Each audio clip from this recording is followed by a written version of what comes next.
those of the participant or caller and do not reflect the views of WinFM 98.9. WinFM reserves the right to disconnect any caller who infringes the law or offends the right of any person. The station will also refuse to take any call from any person who, in WinFM's considered opinion, is likely to expose the station to liability for statements made on the air. Welcome to Island Tea with your faves. Keep it locked in with us for your daily dose of hot tea, only on Win Media 98.9.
Good morning, good morning, guys. Welcome to Island Tea, where Jade is looking at me condescendingly.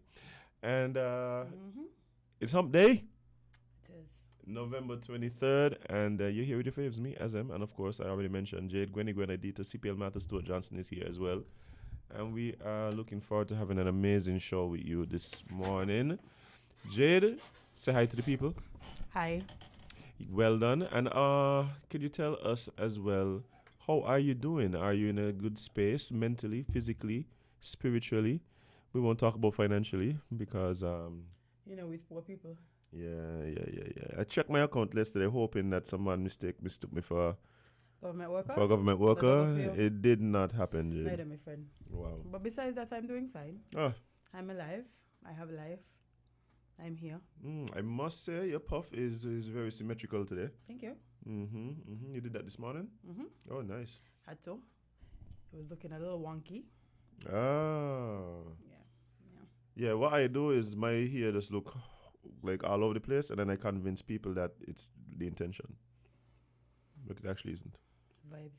Yeah, they go, "Oh, I like a messy bun," and I thinking to myself, I spent 3 hours on this bun. For them to call it messy. Yeah? For them to call it messy. Lord, oh. And then I have to pretend like messy was what I was going for. No, but the messy bun is the best kind of bun. Anyway, the symmetrical one, really doing it. Mine a little too symmetrical for me, but you know, I'm here. I look cute today, why? Yeah, you're looking cute. That's true. Yeah. Don't message my phone. Don't message my phone to give Jade a message. Okay, when you see message my neither. Let's just put that out there early. Oh man. Because I am likely to ignore you. Indeed. But Jade, how did you spend the rest of your day yesterday? You got into anything interesting? I took a nap because I was malfunctioning. Oh, yeah, you did. You were. And then I worked. The usual worked. I have work to do today. I have work to do tomorrow. I have work to do every day. My fingers been busy.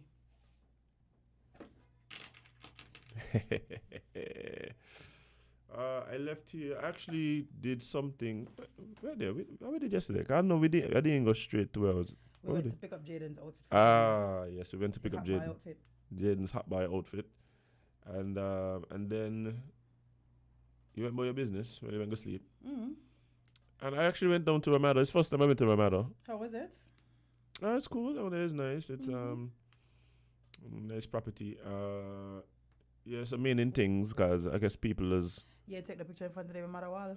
So the Ramada wall is the wall that has, like, by the entrance there. That's where people are taking the pictures. With the big Ramada sign on it. If you want to take a picture by the Ramada wall, you went Ramada. Well, I guess I didn't go to Ramada then. Damn.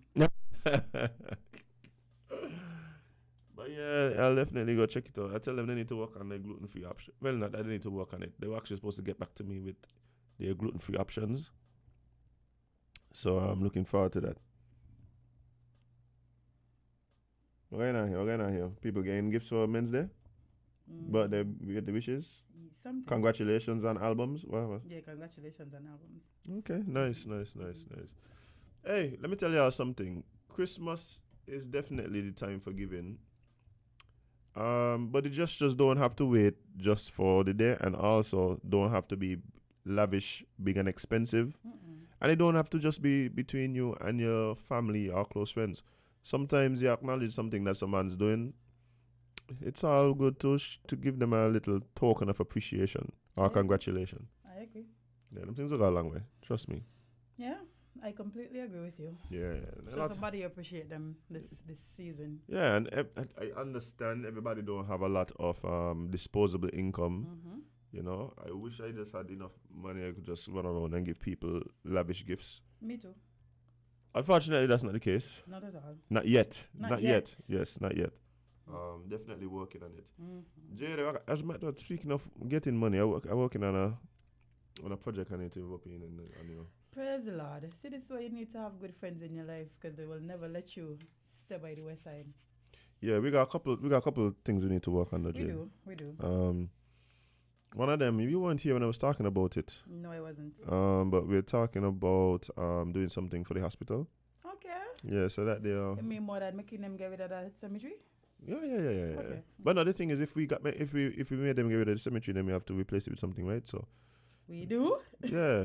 Didn't think that far. Yeah. That's what we're doing, and we want to rope in the sippers as well, the LNT viewers and listeners. But yeah, nobody can tell me we ain't got the best fans in the world. No, we do, man. We do. I was talking to someone a few nights ago, and they tell me, I am very surprised about the people that tell me that they listen to you on the show. Same. Whoever you are, same. Yeah, and again, it's very appreciative. Oh, speaking of people who listen to the show, big up the lady that I met over at Rams. I won't say which Rams specifically, but I asked her where the baking soda was, and she was like, it's down the aisle there. So I went and I came back. I told her thanks. She said, yes, I had to tell you, because you're going to call up my name on the people on radio. And I just look at her and she said, yes, I'm a sipper.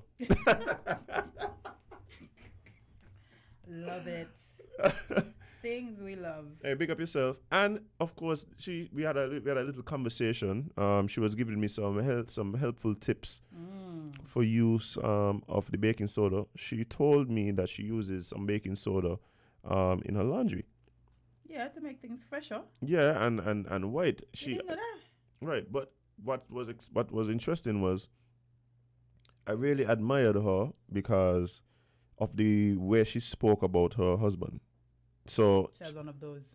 Congratulations. she spoke about her husband very admirably, As she should. right? And she said that he works in a very physical job, and that when he likes working in white shirts. Also, she has to know the remedy. Yeah, so she uses the baking soda to get the white out, and according to her, it does seem as though he is he's always amazed about how white she gets the shirts. Maybe she hasn't told him the secret. Sorry if I let it out. Damn, I just about to say she's supposed to keep it to herself. Yeah. Sorry if I let it out. But no, just the way she spoke about him and admiring like the fact that he works hard and stuff like that, and she's comfortable, making sure that he has nice, fresh, clean clothes to go to work and all of that. I thought that was cool. Like a lot of times we hear people when they talk about the significant other, and the sweet talk only does last the first 3 months. They know I hate each other forever. And then it's like, and call it love because you're supposed to stick it out. Well, No, Jade, me and Lenya get off that one there. You don't stick it out because of love. You stick it out because of duty. Now that don't mean that you stick it out in cases where there's some threat to your security, safety, etc., etc. But I think, so I'm not talking about those things. But sometimes when I talk to people, who are either considering, leaving their situation, or have left their situation, a lot of times the assessment when I hear the explanations and or the thought process, it's be like, I think you're leaving a lot of things unaccounted for. Like, I feel like you're missing out on some things here. Right? I think you're missing out on some things here. And that is also coupled by the fact that I see a lot of people who are, a bit older, maybe late 50s, 60s. I mean, you talk to them, they highlight the fact that, hey, looking back, hindsight being 2020. You would have stayed? Maybe, I probably should have stayed. No, no. The thing is, of course, when you're young, hindsight is 2020. Right? You're in at the time, but I think part of the reason why we don't have that perspective is because we just aren't taught. We just aren't taught how to properly assess, like, the viability of relationships, the purpose of relationships, and also what happens after. You know this lady tell me a time. She was telling me about her husband. That she said they've been happily married now for 20. At the time, it was 24 years, right? So I asked her how they met. She said, "Boy." So in a story. Watch, when you're talking to a Kittishan and a story start with "boy," it's a wild ride about to happen. It's something sweet about to come down the line. So she tell me. She said he was actually my best friend boyfriend. I said, what? Don't let your best friend, don't let nobody stop you from finding your husband or wife. I said, excuse me? Even if he's your best friend. Even if God, that's what she said. That's basically what she said. So once he told me that, I was like, okay. I said, I bet you I could tell you this story. She said, what do you think happened? I said, your best friend and your now husband in a relationship. The man make some mistake, and your best friend decide she ain't got to deal with that, and she left him. She said, exactly that happened. I said, so how we get from that happening to, she said, he's a good man. Maybe she realize. She said, he's a good man, he just make a mistake. So when she decided that she gone, well, I move in, I walk out, that's a good man. If you want to leave a good man, well, that's your business. Hatch tongue by. I said, no, girl, you're wrong. That the hatch tongue. She said, are you wrong? She said, tell that there to the priest, the 24 years and the 2 children. Oh, okay. Oh, okay. I said, so what happened with you and your best friend? She said, well, she wasn't talking to me for some time, but... We over that. I said, she come to the wedding? She said, tall. Tall. But we just start now. I said, okay, cool. See, it worked out. Yeah. She said, we just start now. I said, girl, you didn't want him. You say he's a dog. So you have X for now. Exactly. Oh, I have X for now. So sometimes you just have to assess the situation, you know? I think and we're talking about it when, what his name was here? Mr. Maynard from Probation and Child Protection Services. I think that's what the department is called. I think so too. But, you know, sometimes people don't recognize that there's a certain level of duty that comes with like relationship, especially if there's like, yeah, if you're married, tied assets, these kind of things. But hey, everybody got to live their own life. I ain't telling you how to live your life. You want to get married?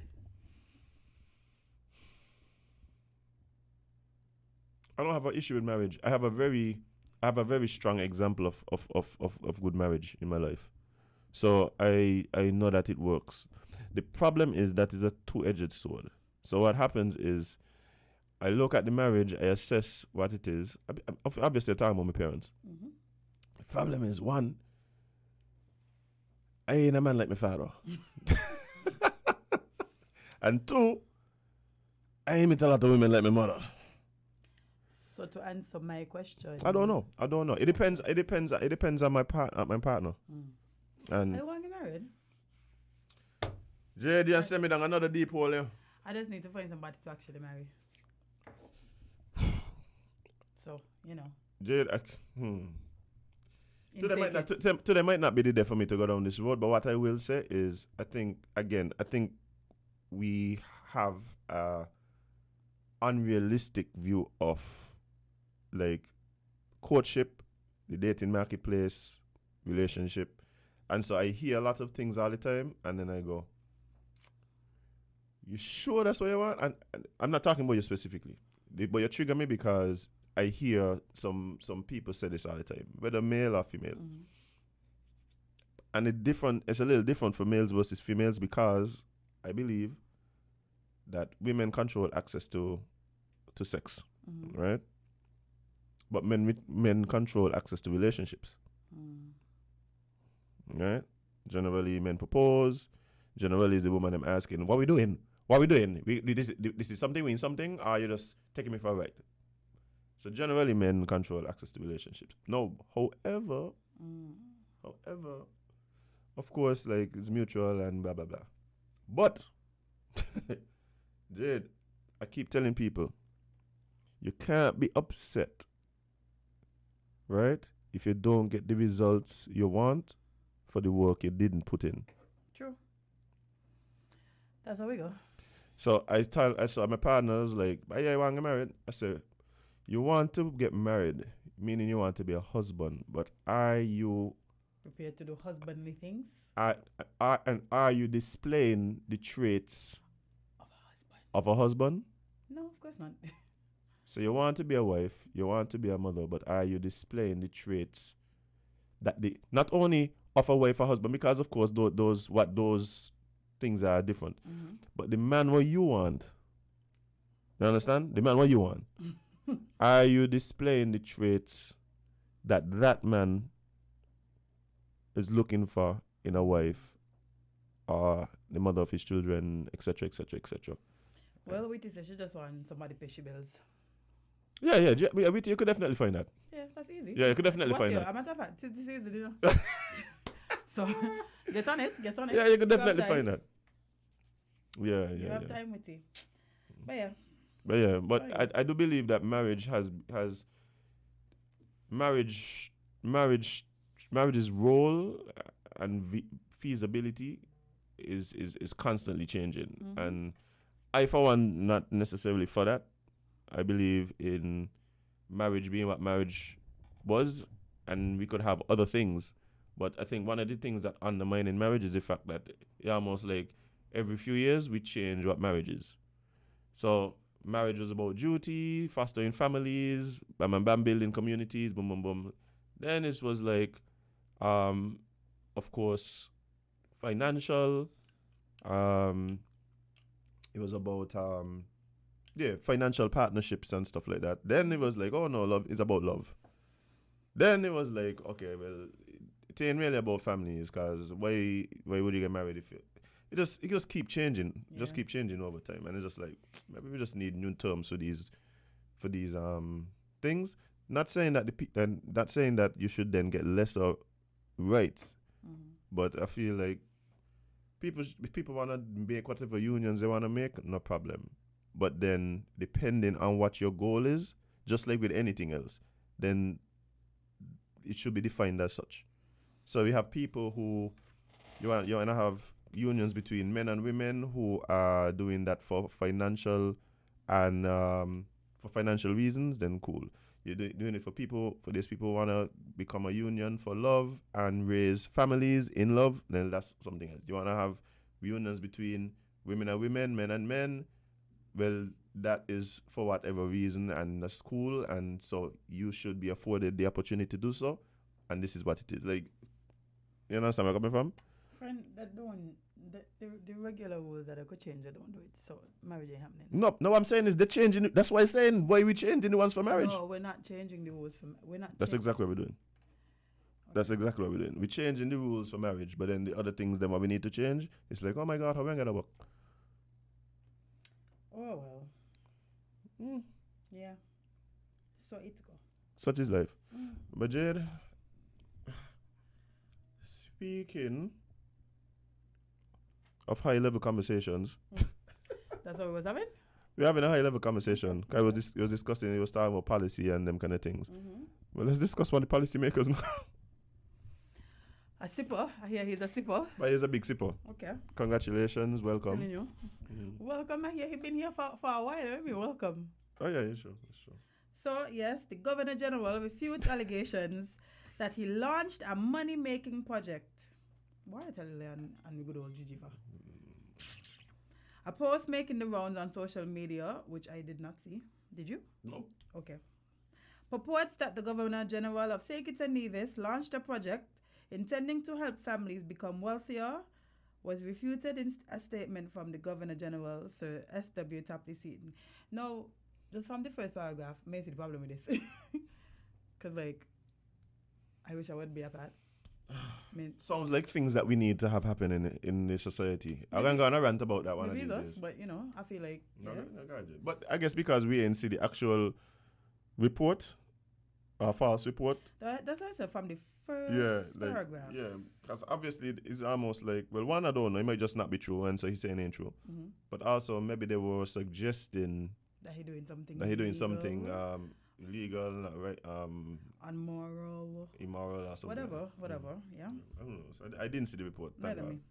But the statement shared on the Government Information Service reads, It has just been brought to my attention that there is a story on the internet claiming to emanate from the St. Kitts Nevis Observer.com and purporting to report a matter attributed to me. I unreservedly refute this story as false and malicious in an attempt to involve me in a matter of which I have no knowledge. I have and I am fully engaged in the discharge of my duties as Governor General and condemn this as fake and malicious. I was told to inform that this matter has been referred to the police for investigation. It's a serious fight? Yeah. Yeah, but Jade, like, no, people need to stop let people play the name. No, it's true. Yeah, stop playing my name. Right, Jade. The picture circulated on social media depict. Oh, thank you for sending it to me. Somebody sent it to you? Yep. Nice. Depict the false information allegedly coming from the St. Kitts Nevis Observer. However, upon searching the media house site, there appeared to be no article referring to the fake project. Of course.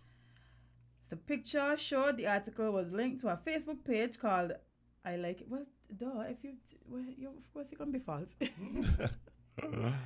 And the article was on a website called sagecard.za.com. But upon trying to load the site, the message site was found Site not found popped up in the web browser. Of The course. original of the post remains unknown. Yeah, because somebody just make up this. Yeah, somebody's make them. Yeah.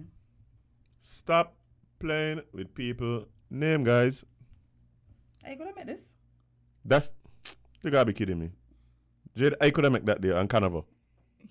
First of all, it's Canva. Canva, sorry. Stop adding letters to people. Yeah, sorry. I apologize. But that thing that was circulating?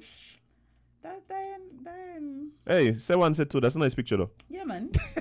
You look rejuvenated and so. Yeah, that's a nice I picture. usually they just pick the worst pictures when they're doing these kind of things. But no, this picture, the Observer logo ain't even. And the thing about it, right? The breaking news is Tapless eating scandal shocked the whole country, but half the country end up half the country end about Because nobody shocked. Like No. there's nobody that shocked.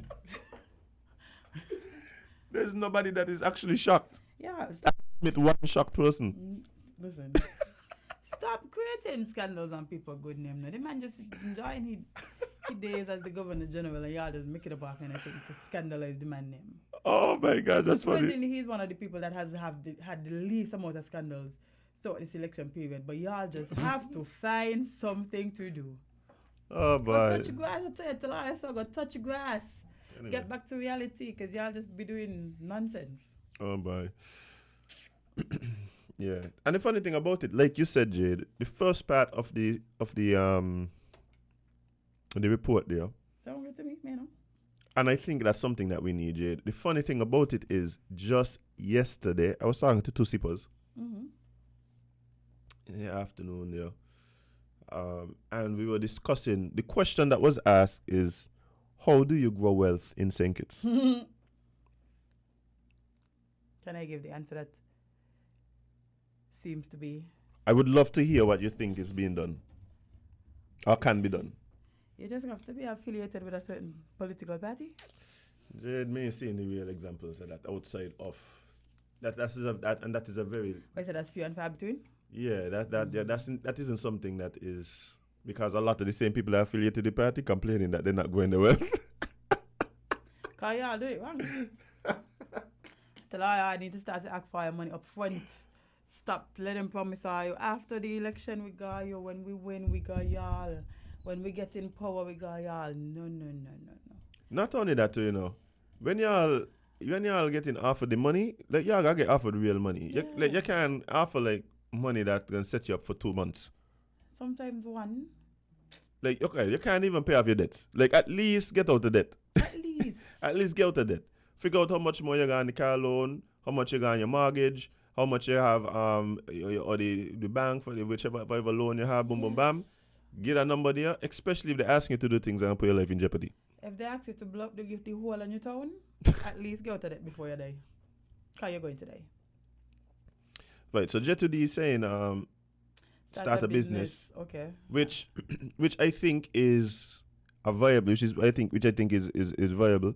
However, the idea of starting a business in itself, I think that's something that would need to be broken down, taught, because what generally happens in St. Kitts, and I can speak to St. Kitts because I live here, As you should. is what happens is you have innovative thinkers who recognize a need, attempt to address that need, and here comes 7, 8, 9, 10, 11 copycats to come and address the same need, because in their mind it seems as though you're doing well.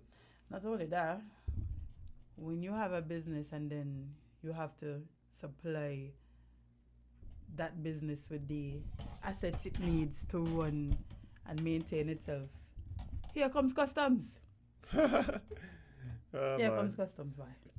Yeah, customs is just one of the bureaucratic hurdles that you have. Like there's a ton of bureaucratic hurdles here in St. Kitts. Then there's business license that you're paying for, but then it's of the discretion of somebody going on that to do with the licensing itself. The truth is, Jade, to me the main issue with starting business is funding.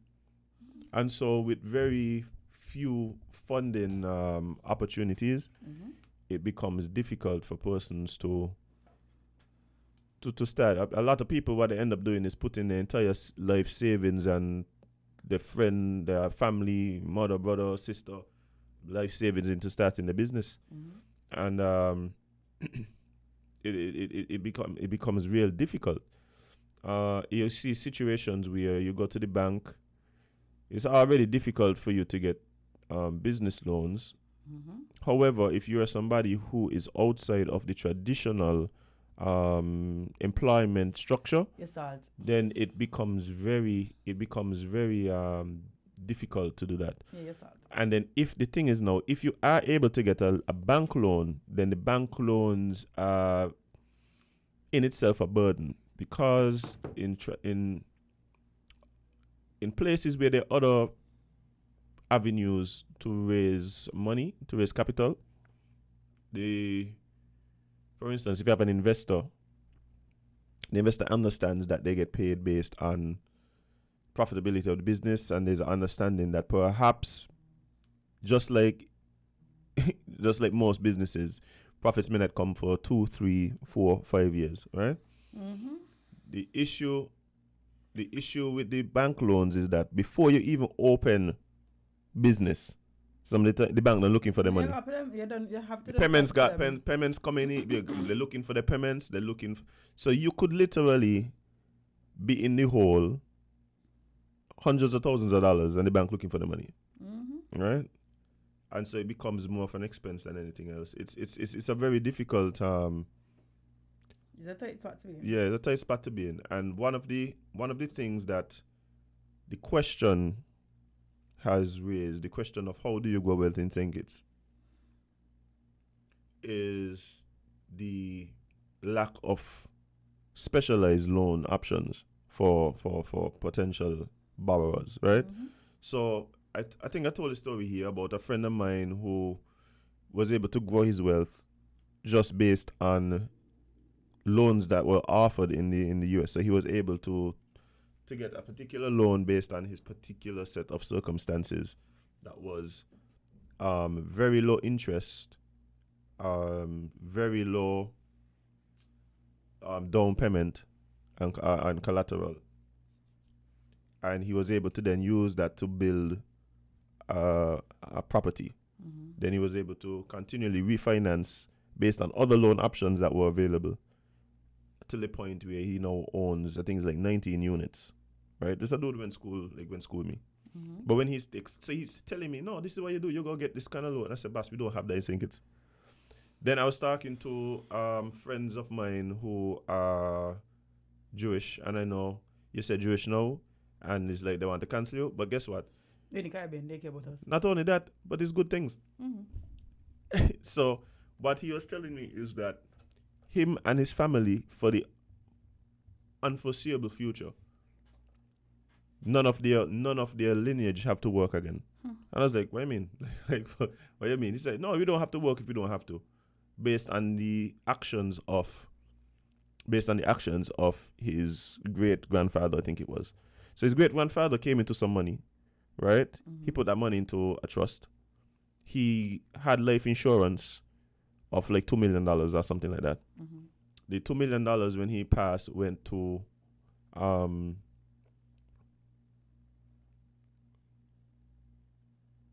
okay, yeah, we'll get to that. We so he opened the trust, put some money there. It wasn't accessible until he died initially, right? So he dies, another $2 million goes to the trust. The money would have already accumulated in interest, compound interest over the years he had it there. What he did was, his children were only able to access half of the fund. Mm. The other half is to go to the rest of his lineage, right? Mm-hmm. So what happens is, his children are able to take that money, do what they want to do, right? Mm-hmm. However, their family knows that each of them has to get the highest possible life insurance that they can, that they can afford at the time, right? And they get it as soon as they turn 18, right? So what happens is, that life insurance, all of that money goes to the trust when they pass. Okay. So the other half of money that was there is left for at least 18 years to continue to mature. His grandchildren now have access to that, but it's half of that. Now those parents now, when they pass, that their money from their thing goes to the trust, And so he just continues over and over again. So his little 1 million is now something like the family has now over 3 generations access to something like 120 million. It sucks having to be the person to have to build generational wealth for your family. Well, I guess you could say it sucks, but I think a lot of people take pride in that, right? Like, a lot of people want to ensure that the children are right. Even if you recognize that based on my present situation, I might not be fully able to ensure, like, the security of my grandchildren 4 generations down. At least I could make a start. But I think what happens is that it has to be something that is instilled in your family, right? So everybody knows. Everybody knows. Hey, this is what we're doing. If you're coming from me, this is the play. That's what I mean, because it's like when you grow up, you realize there was so many opportunities for the people before you to start making headway on certain things, and just didn't. Maybe not for everybody, but there are certain people out here who recognize that the people before them had opportunities to do it, and instead of doing that, they chose to squander or live above their means or do too much, or them kind of stuff. Yeah, it has happened. Yeah, what I'm saying is, I think for me personally, I kind of more operate in grace and empathy. So it's like I do recognize that even if that was the case for someone in your family, they may not have had the information, right? Not only that, they may have just had whatever issues they had going on that may not have allowed them to that. For instance, we would see one of the big observations that we have is that local businesses, a lot of time, especially when I say local, I'm talking about black families. I'm not talking about locals where we have some of these Syrian, Indian, Chinese families or whatever that have been here for however long. I'm talking about black families who would have owned businesses, but those businesses are no more. The children might be here, the children might be overseas, but it's so much so that when you see certain families that have been able to keep that, is something that we should applaud, right? Because a lot of black-owned businesses, they fade away. I tell you, when I was younger, Fort Thomas Road was shop after shop after shop after shop after shop, owned by people that look like me. Definitely not, no. No, the children might be doing okay, right? The children might be doing okay, but the business itself is no more. So why is that? Like, some what I was saying, some of this is cultural. It's not so much that like this person like had the playbook, and I said that's what I'm talking about. Just like I was said, if my friend told me, everybody in their family knows this is what we do.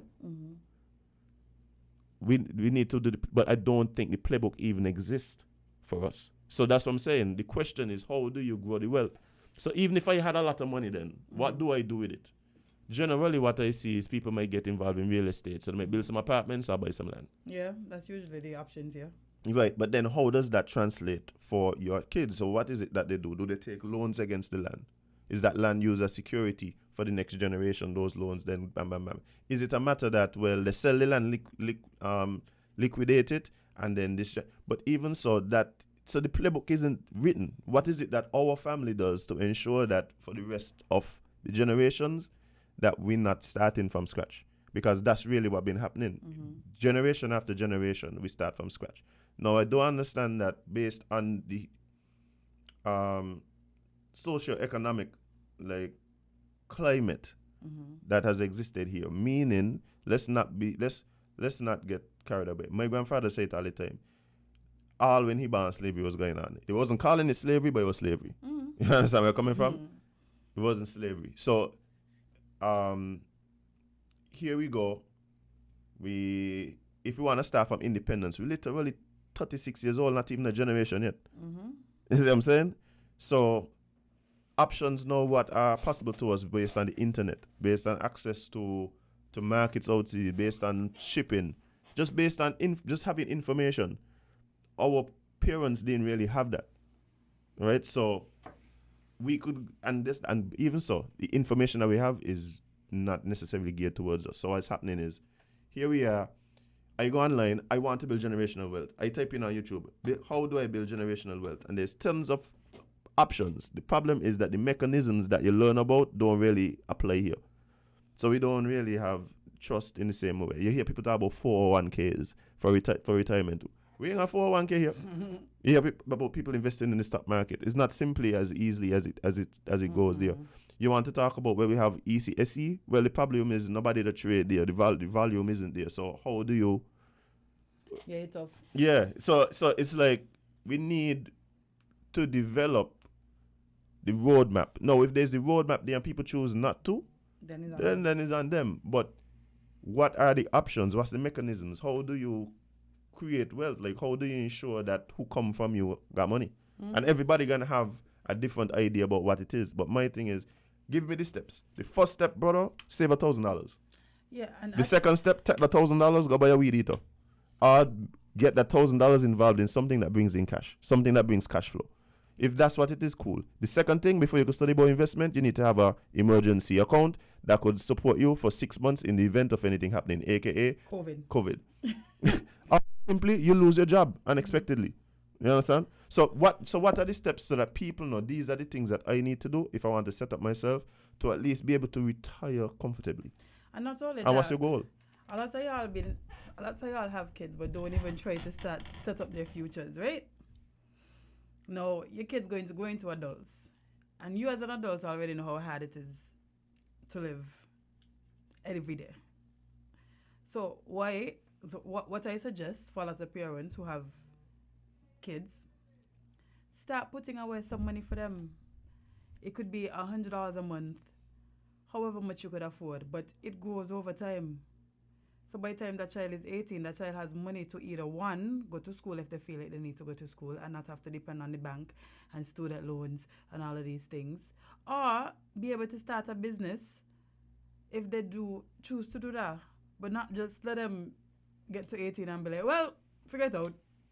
I think that is amazing advice. I think there might be a lot of people listening who may be thinking to themselves, but my expenses are $3,400 and I work for $3,200. Yeah, that's rough, man. So that's that's what I'm saying. It has, and not only that, I don't believe you could save yourself your way into wealth. Mm-hmm. No, you're trying to save yourself into wealth. Yeah, you're trying to make sure that at least something there you could yeah, so it's an option, especially in a country where there's not many options. Yeah, so yeah, the people definitely should be saving, but again, and even if you're not saving, save for your child. But that's what I mean. Your people could be saving. No, the problem is, the longer your money just sits in an account, your savings return can't outpace inflation. So the money actually just losing value over time. So, like, it's like that is what I'm saying. We need to figure out how do we win based on the system that we're in. Now that might also involve recognizing that there needs to be mechanisms that we could apply in our context here. For instance, you have development bank, and when I talk about development bank, I keep saying, okay, we hear what development bank's role is, right? And then we have to figure out if they're addressing the needs that they claim to want to address in the best possible way. Or is there more that could be done, right? Is there more that could be done? Perhaps we need loans for, let's say there were low interest loans for couples, young married couple who wants to build, right? How does that look? Perhaps there needs to be, if we recognize that maybe home ownership is a path to wealth, or if we want to say, well, business loans. I tell you already, I have friends that put up their catalogs and they get loans at the bank. Like I don't think anybody here offering that, right? And so I'm saying we don't even have to reinvent the wheel. We have some of these mechanisms that exist in other places, it's just that we don't have access. So is it a matter that we just feel like there isn't need for those mechanisms here, or is it a matter that we need to look at some of those and tweak it for our particular needs and goals as a country?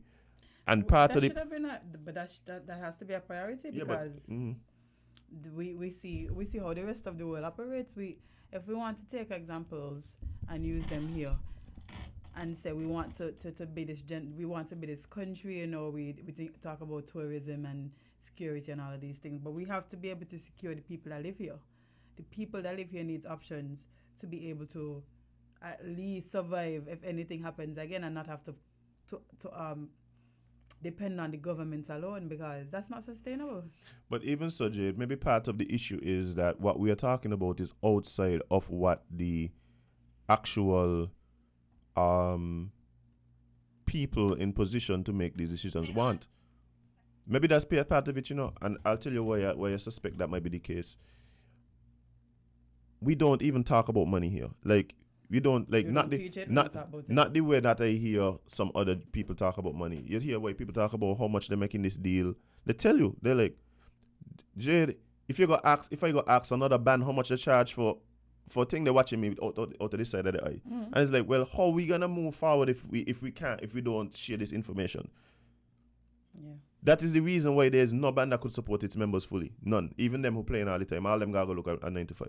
Everybody has to work. No promoter and not working. This happens in every field because we don't share the information. We don't talk about whatever. Even the other day when we were in here, they're talking about how much money people charge for certain things and so. Like, that sounds good, but in reality, I don't think that applies here. Because the truth is, everything here is undervalued.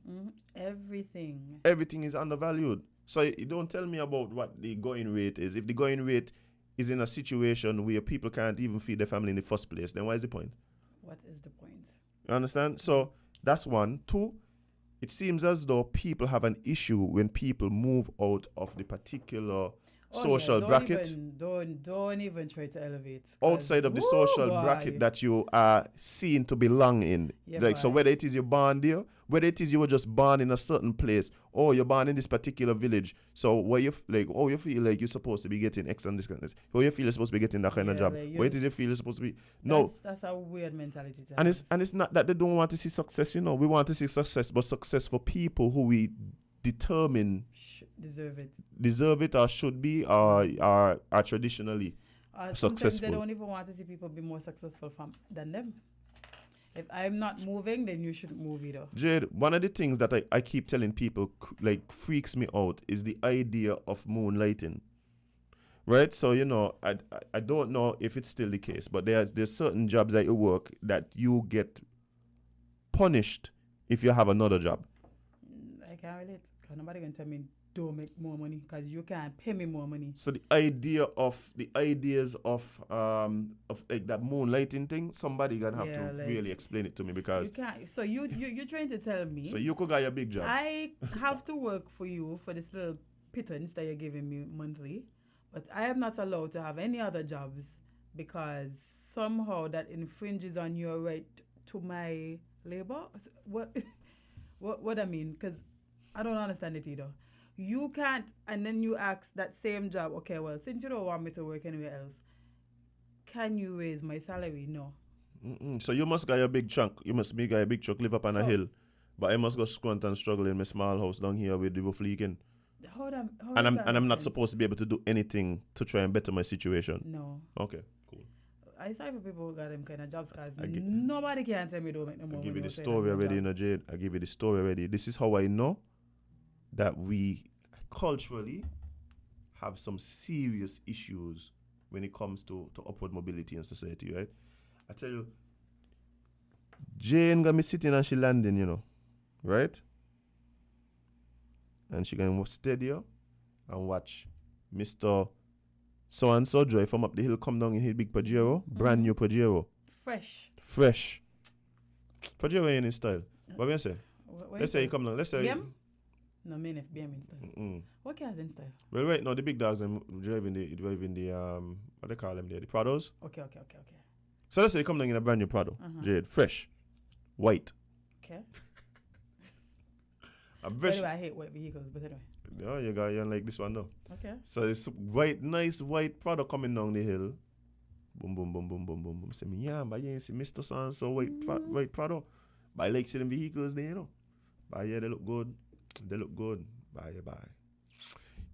Next thing now, next week, she neighbor buy a little car off a Be Forward. A little Swift.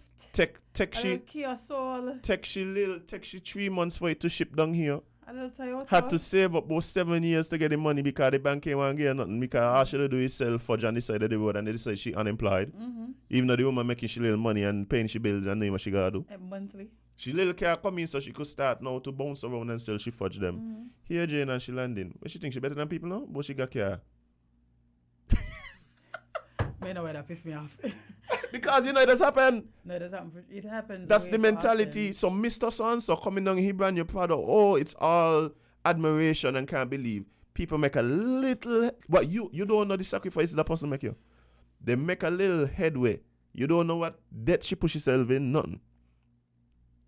All of a sudden the attitude changes. Yeah, and we see it all the time. Because she ain't supposed to gonna care and me ain't gonna because she live next to me. We see it all the time as in the industry that we're in.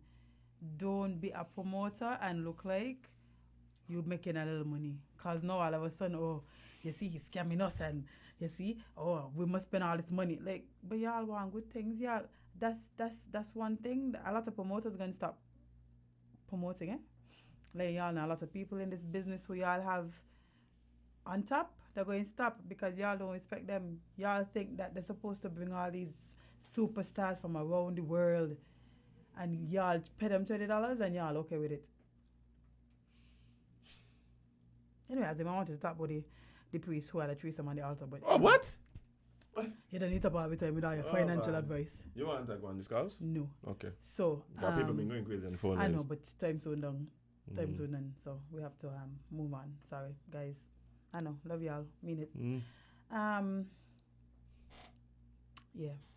Oh, one of the things that somebody said there that I thought was interesting too was the fact that there seems to be a willingness by these countries, particularly Caribbean countries, to incentivize investors from overseas to come. So they give them. We talked about it last week, as Right, in, with so- all of the developments, the groundbreakings. Yeah, the groundbreakings and thing and whatever. And the people, I think I gave this story here about this guy that I met who told me, he said, but black people English no way. This white man from England.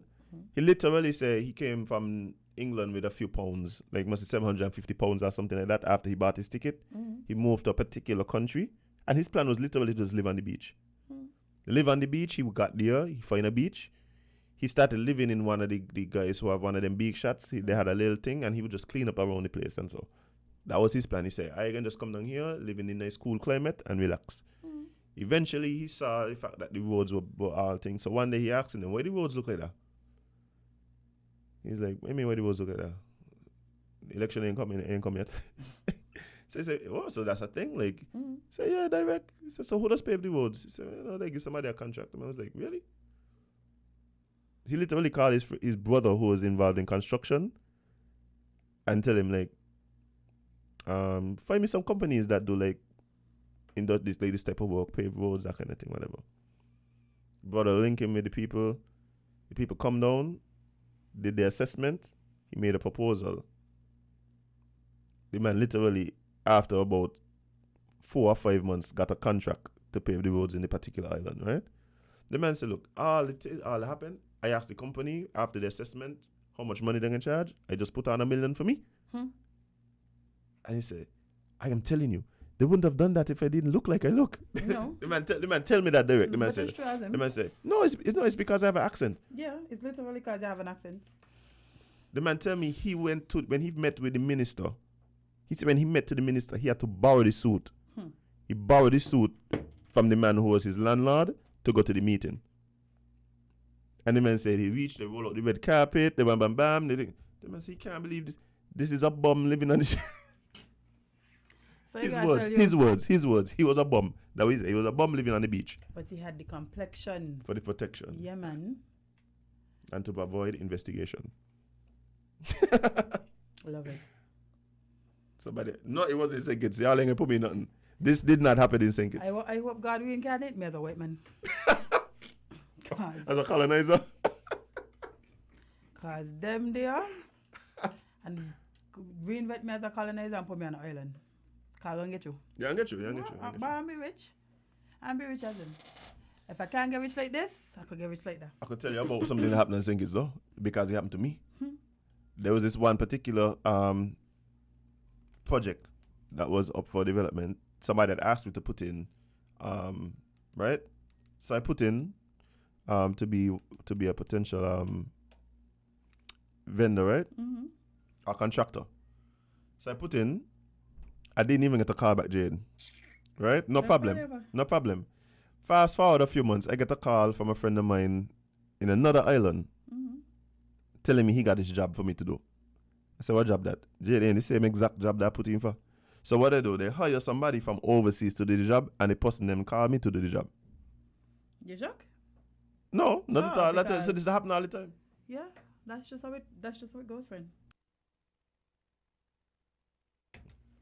That's just how it goes, friend. Yeah. Big up SK one time. Yeah, man. Yeah, normal. Values and morals. Normal energy. Watch here, stop fighting on the local them. That's basically the point. That ain't gonna happen. That ain't gonna happen. Watch here, stop fighting on the local them. Provide more meaningful options for people depending on where they're at to get to somewhere else. Right? Whether it's through loans, whether it's through grants, whether it's through whatever incentives, whatever it is. Let's do that. Right? And let's become a bit more transparent about how is it that young people, not even young people, just people, because if you're 40, you're 50 and you want to retire and you're looking at your bank account and you know what happen, you need options as well. It might be more risky, it might be less risky, whatever it is. But we need that information.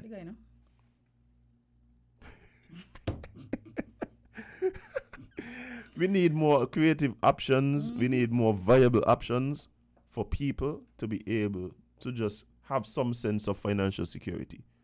Forget we don't talk about how children ain't even know what investment is. We don't talk about that. We don't know. You come out of school, you don't even know how to budget. We already talk about that.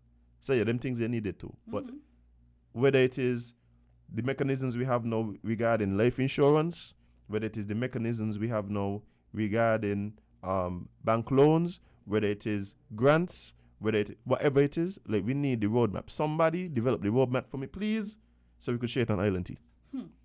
So somebody saying that they gave the government a quote for something for up the airport, and during COVID, and found out 2 months later that they brought in a company to do it for 4 times the cost. Oh no, that there is me big time, you know.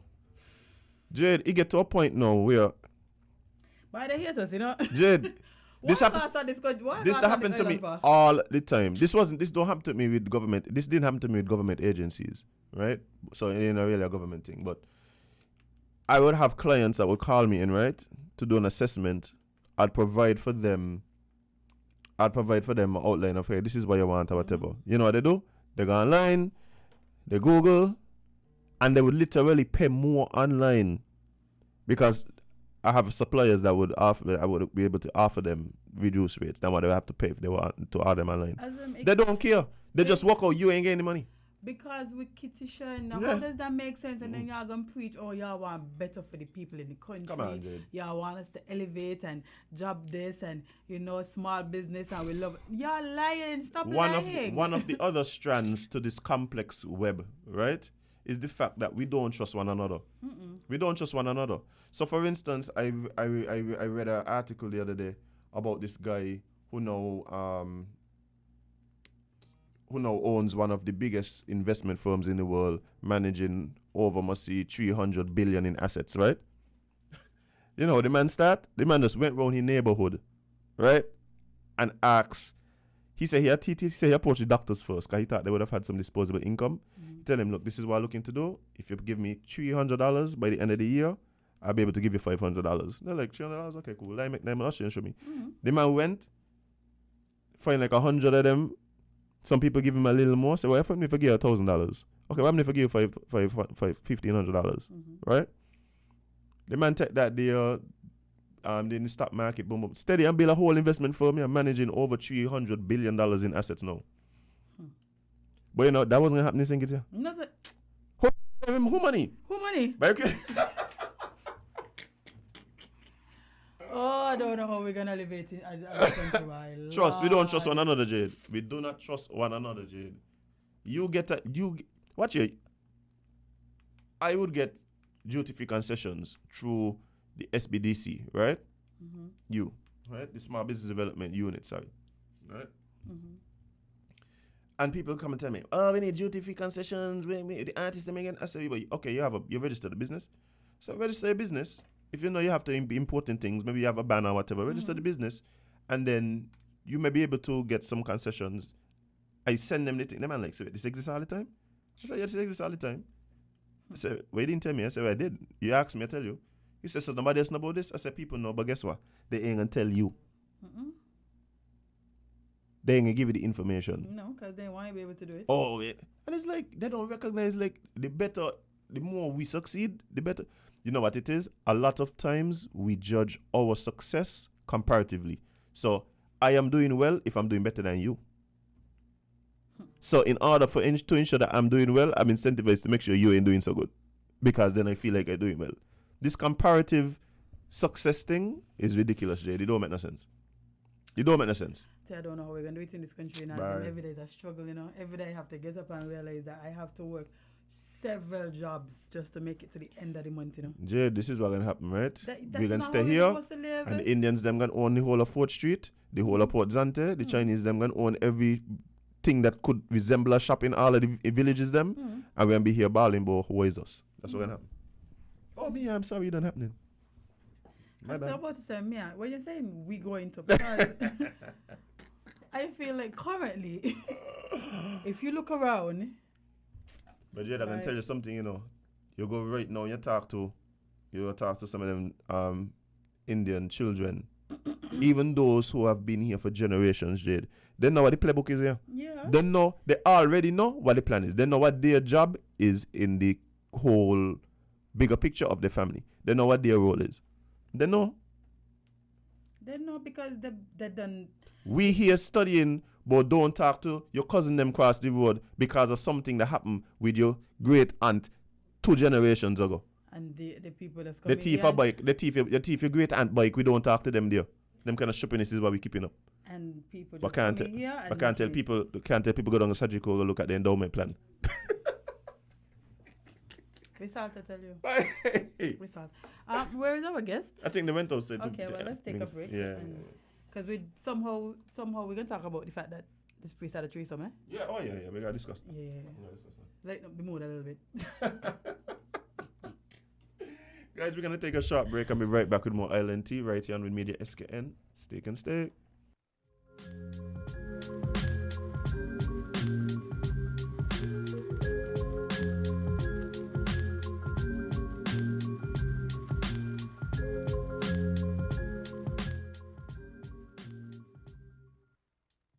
Fresh Look Paint and Tiles sale. Give your home a fresh look with a fresh coat of paint and a fresh set of tiles. From Horswood's Building and Evil Center's 25% off Fresh Look Paint and Tiles sales event. Yes, come to Horswood's Building and Evil Centers today and get fresh savings of 25% off all paints and tiles store-wide. Come and give your home a fresh new look with fresh savings and fresh new colors. Fresh new piles of tiles in all styles with a fresh 25% off store-wide on all paints and tiles at Horswood's Building and Evil Center. Give your home a fresh start with a fresh new look with fresh new colors, fresh new piles of tiles in all styles, and fresh quality paint at Horswood's Building and Evil Center. Fresh Look 25% off paints and tiles sales event. See store for details.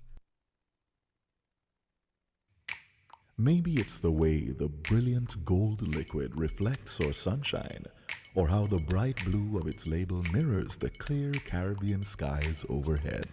Maybe it's the fresh, crisp taste of this beastly cold beer on a scorching hot day. Maybe it's even the way it brings us all together. But one thing is for sure, Carib is very much a part of who we are wherever we're from in the Caribbean. Carib, it's the way we play. Drink responsibly.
Hey guys, welcome back to Island T right here on Win Media SKN. It's Hump Day.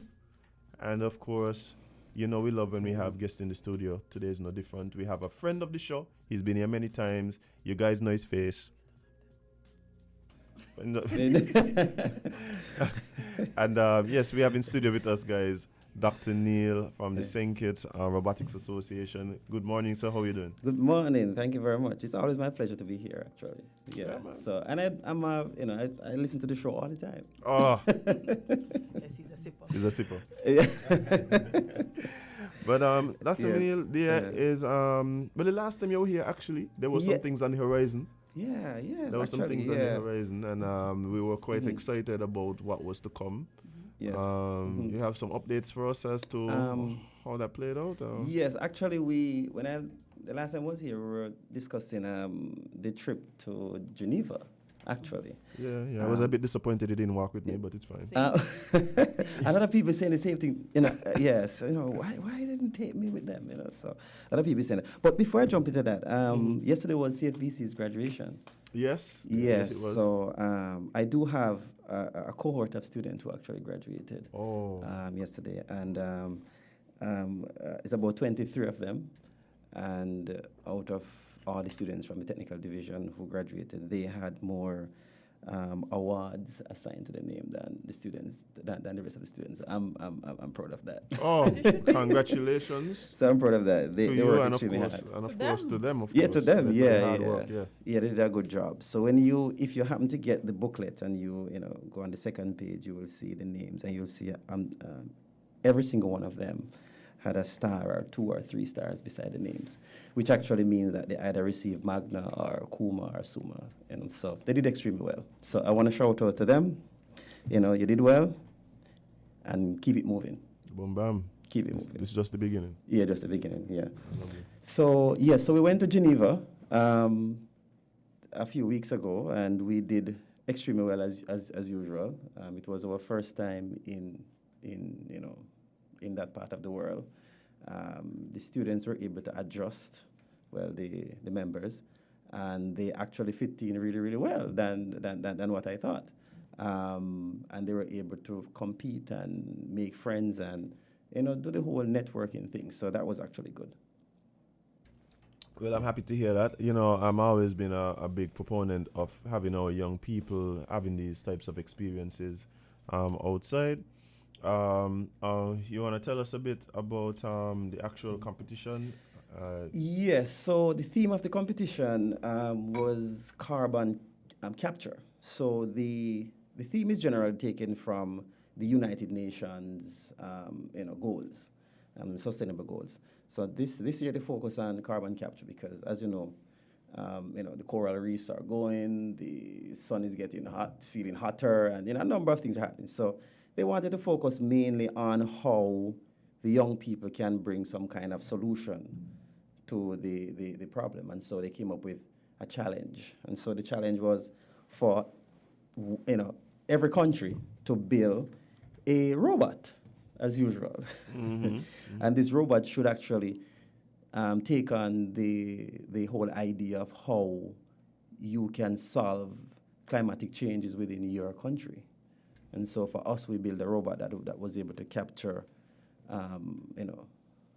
carbon, and then transfer that carbon to a different location for storage, and while at the same time, the robot should protect itself. So that's the idea. I am so amazed by this. I don't even know how to start. So, How you capture carbon? yeah. So you just run out the whistle, So- like if you whistle, it will come, like carbon. Don't think so. No, I know we work. No. no. So what we use actually items to simulate the whole idea of having the carbon. And from then now, if we decide that it's an appropriate solution or something effective, then we might move into the into the manufacturing space. So the group that actually participated, they were able to, link heads together, and they came up with a wonderful idea as to how the robot should actually function.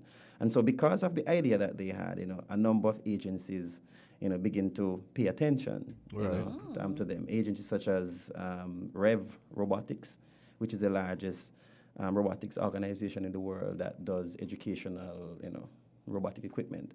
And then you have Intel. So Intel picked out St. Kitts and Nevis out of the 200 countries.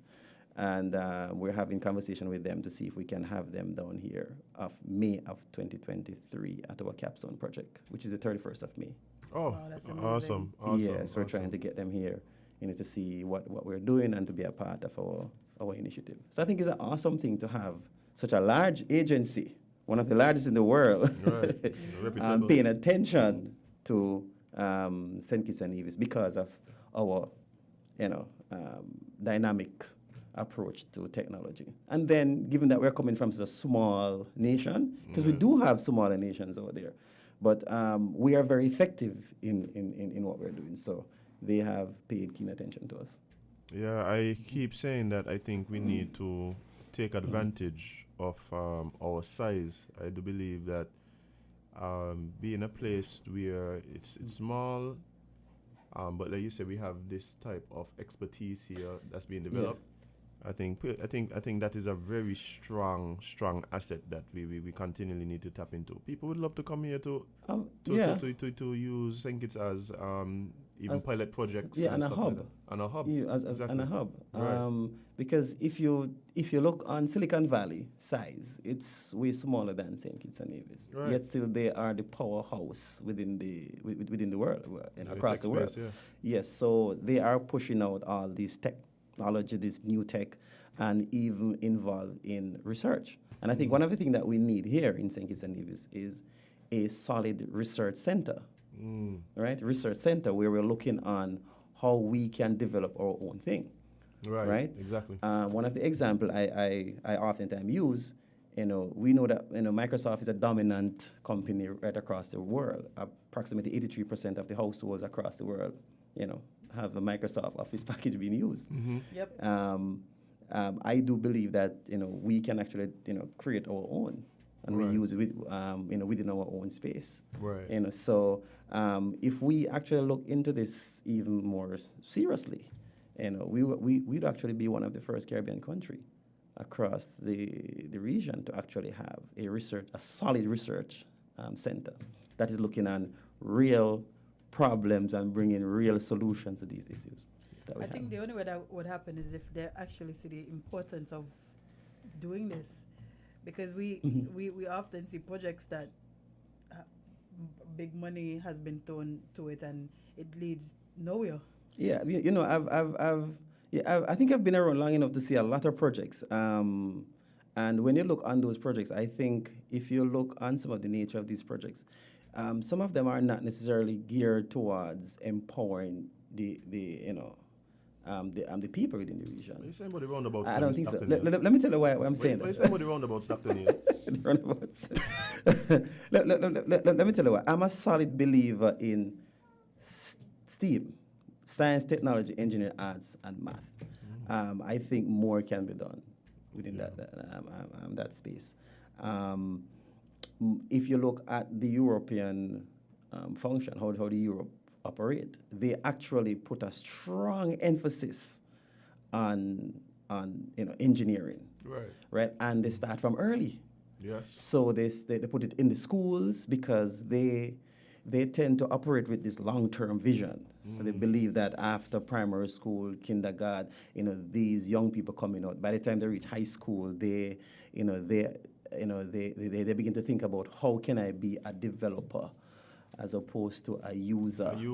Right. And so they begin to function within that realm. So when I speak of programs, I think that there should be more emphasis on the science, technology, and engineering within the schools. And if we get that done, because if you look at what has been happening since 2017 with our program, when we first started out, we actually started out as a novice. And when we went to Washington, D.C., the second day of the match, St. Kitts and Nevis was ranked 3rd in the world. Right? No, I know to many persons that sounds impossible. Right? But we were ranked 3rd in the world the second day of the match. Right? That goes to show that we have the competence, we have the ability, And if you think about it, it's something that was new to us, to the team, and yet they were able to function very, very effective.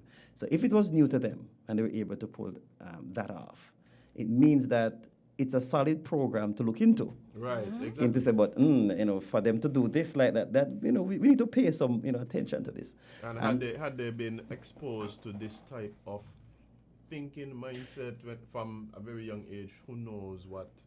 Right, and that's the thing. Some majority of them were not exposed to it, so they weren't exposed to it, right? And they were able to adapt quickly, right? Because it is tech, and so young people are always on the phone, on the laptop, doing something. So the whole adoption process was easy, right? So I'm seeing it as a program that should be investing, keen attention must actually be paid to it. Given that it is, doing this.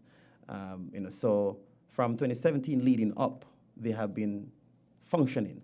Now, during the COVID pandemic, the team was functioning still, right? We actually, we never stopped. And I think that is what draw a lot of attention to us from the region, because we had companies in the region who want to find out, what is this thing St. Kitts and Nevis is actually doing. We had the OECS, region, countries. They wanted to be a part of what we're doing. So it is something that, must be paid more attention to. We could agree with that for sure. Yeah. Definitely. So I'm hoping the powers that be. Listening there. Yeah, and I know you have been, and as well as the association has been making strides to highlight that. Oh yes. To highlight that to the powers that be, and hopefully that comes in that turns into some action. Yes, in the not distant future. Yeah, the good thing we have had some conversation with the Prime Minister. So we are seeing some light. So we're as soon as everything falls through, then I'll be here again. Right. Yeah, you know what needs to happen? Yes. You, one of your students, and hopefully me. Mm-hmm. We develop something that really has some tangible benefit, and those are the things that sometimes, unfortunately, people need to see. But I hope that's not the case here, but in some cases that's unfortunate. Yes, unfortunately. But we actually started around 8 research projects at CFBC, and one of them is an application where you have drone being used within the agriculture space. So a drone was built from scratch. Okay. That is able to use in the agriculture space. So a number of projects are actually going on that we do not talk much about. But the development and you're right. So it's in that phase. Those are applications that we actually have. So real world applications. Real world applications. So real world issues. Right. So it's not just because for the team that travels, we do not see it as just a traveling team. Right. No, it is way beyond that for us. We see it as a holistic thing. So we are here doing the research, and whenever the students goes out and they begin to see the technology being used, it actually reinforces that these things are possible and these things are being used. All right? So that is what we're trying to do. So at the same time, we're trying to reshape the minds of the young people, again, as I said before, not to just be a user, but actually a developer. Definitely. Jade, you're on your phone all the time. You need to know how to build an app. I need to teach my son how to build an app. Yeah, definitely teach my son how to build an app. How to build a website. Well, at what age can I start sending him to? Well, you see, the Robotics Association, we do not have any limit on the age. We leave it open. So before now, I've been sending it. I'm just checking. Yeah, we don't really have an age limit. And the reason why we did that is because if you pay keen attention to the tech news, you realize that you'll see 11-year-old developing apps. Oh yeah. 10-year-olds, being, they're all involved in coding, writing codes, and what actually works for them is when they see the code do something, So not just to write the code. So you write a piece of code and it allows an arm to move, or a joint, or a motor, or a gear to actually move. That actually reinforces the learning process when you're able to see it work. All right. I know that there are at least websites for sure, but I think there are apps that are geared towards like children starting. Right. Particular. Yeah, no, Jaden has one. I just it was a game to study it. Yeah, so you do have that. So what we want to achieve here under the association is to have as many young people as possible a part of the entire process, right? That is why the association is now overseeing the traveling team.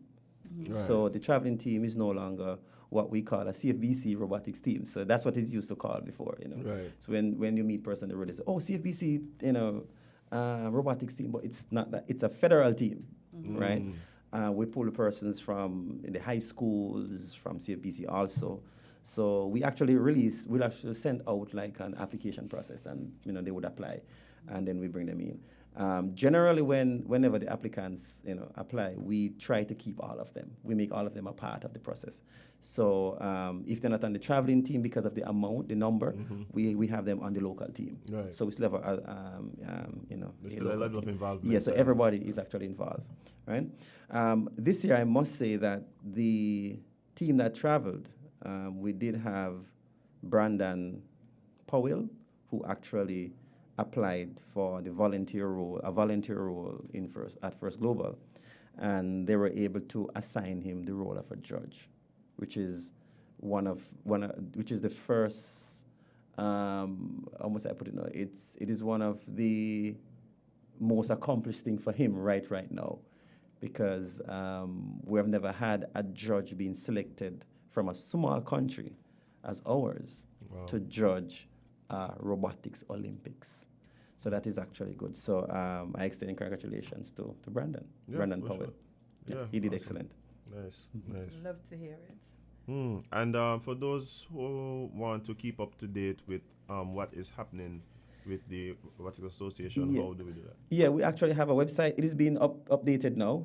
It is sknra.org. Once you go there, there's going to be a button that says apply now. Just click on the button and apply. Right? It doesn't matter your age group. Once you come online and you apply, and then after that, our director Shakid Benjamin will transfer the information to a group, and then we start the communication process. All right. So that's how it goes. Awesome, guys.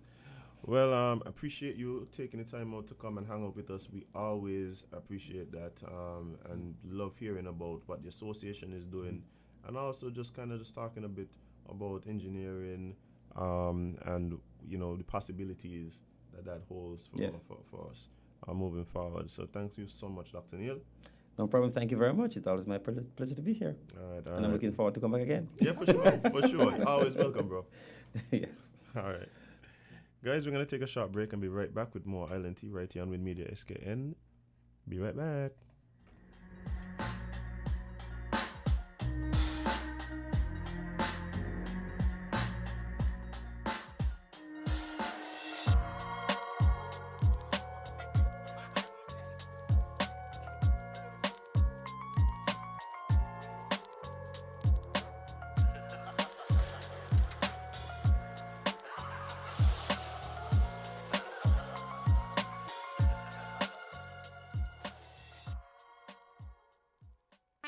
When the star them there, we are top man, we take charge. Have no reaching now, we are shell down hard. Blast like a star with some gallopar. Overdo it, we take it too far. Take charge, take charge. We are hot gal, we set the trend. Magnum we drink for the top man then. Wine with the style, no stop from spin. Hot blend, back bend, and take charge, take charge. Magnum tonic wine for the real star them. Take charge, take charge. Must be 18 or older, drink responsibly.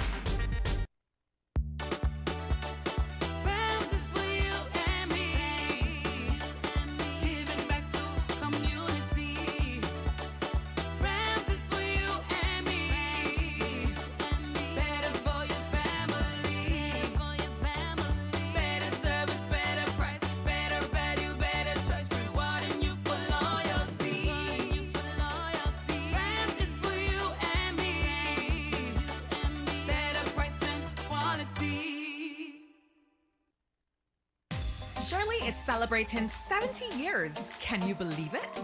Everyone loves a Shirley biscuit, known for its rich, creamy taste, as well as the iconic house and flower design. We all know Shirley is the perfect on-the-go snack, and it's truly the Caribbean's favorite. Simply put, there's nothing quite like a Shirley biscuit.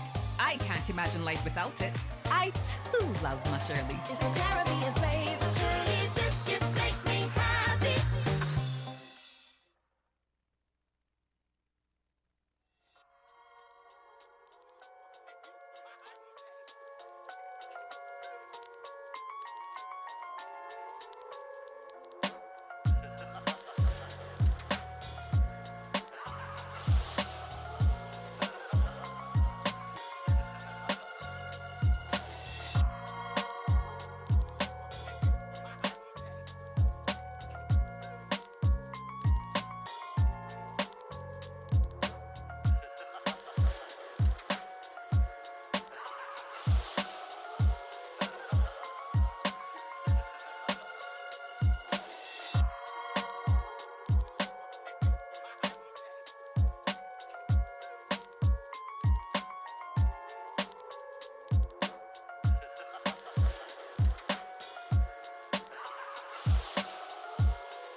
Hey guys, welcome back to Island Tea right here on Win Media SKN. Hump Day is here. It's November 23rd, guys. November really almost done back. I'd say it has somewhere to be, no carnival coming. All kind of things going on.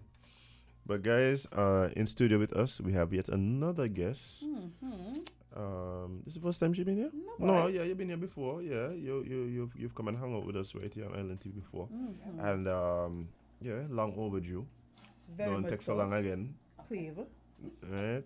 But we have in studio with us Miss Shealiyah Kelley, melodic shower. Good morning, and how are you doing? Good morning. I am doing great. Awesome. Well, Shelly, you mind if I call you Shelly? No, that's what you know me as. Okay. Well, Shelly, lately there has been a lot going on, right? But part of it is sparked by a competition that you recently participated in.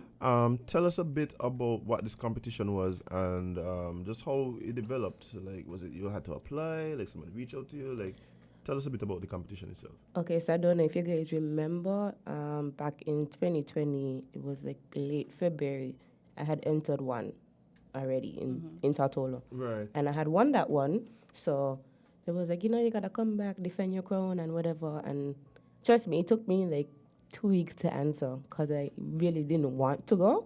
Right. Because I felt like I wasn't ready in terms of body-wise and stuff like that.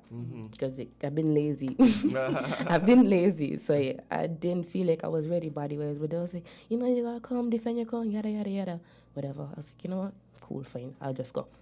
So basically, this is a show that happened. It happened before. Yeah, it happened before, but it was under a different name this time, and it was totally different to the first one. Okay, so this is like so it's just a similar competition, different promoter. No, same promoter, just a different. Just name. that the first one was like a show, but we were the side acts. This one we were the main act. Okay. The competition was the show. Okay, nice. Okay, I see what's happening. There. Yeah. All right, and so you were kind of iffy about going just because you haven't been as active as you might have liked. I've been active, like home by myself, but like in terms of on stage or in a party, no, I wasn't active how I would like to be. Right. Like how everybody know Shelly to be. Right. So yeah. Right. So you decided that, you know what, after the encouragement from the promoter and stuff like that, that you were gonna go. Not really. My cousin begged me. Oh, your cousin. Your cousin. My cousin begged me to come because I really, trust me, I say I didn't want to go. I really did not want to go. Okay, awesome. So, big up. Who's your cousin? Her name is Akima Brooks. She's also my manager. Well, Akima, big up yourself. And so, when was the actual date of the competition? The competition was Saturday gone. It was the 19th. Okay. Yeah, Saturday the 19th. And And, this that was in Tortola. Tartola. So I tell you, it's Tartola, Oh, you I know. thought it was Antigua. No. It's Tartola. Huh. I said, but I know the year. That's Tartola. Okay. But okay. but yeah. So how was just the vibe? You know, you getting down there. Here we go. So, Me no going on here, I don't know nothing. So you tell me. okay, so originally it was supposed to be 6 dancers, right? Apparently one dropped out. I didn't even realize one dropped out until I seen a poster with 5 of us, and I was like, wait, somebody missing. Like, somebody missing. And I was like, oh, we need a drop out. I don't know for what reason. I didn't ask. I was like, okay, cool. 5 of us. Okay. Still good same because the first competition was only 3, me and 2 others. Right. So I was like, okay. So there's growth. Anyway. Yeah. I was like, okay, go with more people, more entertainment, you know? So I didn't know. Well, BVI knew me from the first competition, and she brought that up to me when we had the radio interview. She was like, yeah, you know me, we did a picture together. And I was like, me, I'm girl, that's you? Like, she looked so different. Right. But other than that, going to the competition, I didn't know of anybody else. Right. I've seen videos of Antigua, like, pop up on my Facebook, and I'm like, yeah, she look good. I know who she be, right? But when my poster dropped, she followed me. So I was like, okay, I guess this is somebody going in the competition. So I followed her back, like any normal person would do. Right. Like, no hatred, no maliceness, no nothing. You check? So she would, like, here and there, she would reply to my stories, them send a hat, whatever. I would answer back. You know, no hatred, nothing. We didn't go into this competition with no hatred, nothing. I didn't know the others. When we got to Tortola now, I was like, okay, this one looked like this and that one looked like that one. But then in my head, I was like, okay, I got it right. But then I was like, me, I'm dying, know? Like, I just see somebody, I was like, okay, that looked like somebody who, hey. Like, that looked like somebody that in the competition, but it wasn't her. Right. But from the jump, my cousin said she would pick me up from the airport, so I wasn't with them to start. So I guess that kind of just threw them off, thinking that I wasn't friendly or I feel like I better than people. It wasn't me. It was just that. Okay, my family. You know, the vehicle could hold, I think, 4 people, and it would have been me and my boyfriend, Antigua, Jamaica, Dominica, and Dominica brought her mother. Right. So from then, there was no space for me. Right. So I had to go with my cousin, even though she was late. So I was on the airport waiting for her because she ended up saying, go with the promoter, and I'll pick you up from wherever. You know, they drop you guys off. But he didn't have the space. I was like, okay, well, I have to wait. Right. Yeah. But then from the jump, they felt like I wasn't friendly because of that. Like, they felt like I didn't come and talk to them, but everybody knows me. I don't just go up and talk to people. Right. Like, I'm not the social type. I might seem like the social type, but I don't just get up and like, hey, how you doing? My name is Shealiyah, whatever. I don't do that. So if you really wanted to get to know me, you would come and spark a conversation and like see how I react after that. Then you judge me from there. See, I'm not friendly because I didn't, keep up a conversation with you or anything. But don't just judge me because I stand up in the corner by myself. I don't know you guys. All of y'all came from Antigua, so y'all know of each other. Right, exactly. I don't know y'all don't know me. Right. But all 3 of them, excluding BVI, came from Antigua, so they were all on the same plane. They had time to conversate with people and, they got time to know each other. They didn't know me. I didn't know them. So what you're saying is, at this point, how all the people there were from Antigua? Excluding BVI. So Antigua, Jamaica, and Dominica, all of them live in Antigua. Oh, okay. So I thought everything was okay. Okay, Yeah. so now things started to shape up a bit because there might have been relationships before actually coming to the competition. Yeah, Jamaica and Dominica said they danced together, so they were familiar with each other. Okay, yeah. Got you. All right. So you know in Antigua, Tortola. You got me. Tortola. In my fault, I thought it was Antigua. Okay. So you're there now, and the competition is pending. How was this before we even get into kind of what happened next, like the competition itself, like how was it set up and everything? Was that cool? Like you had there was any issues with that?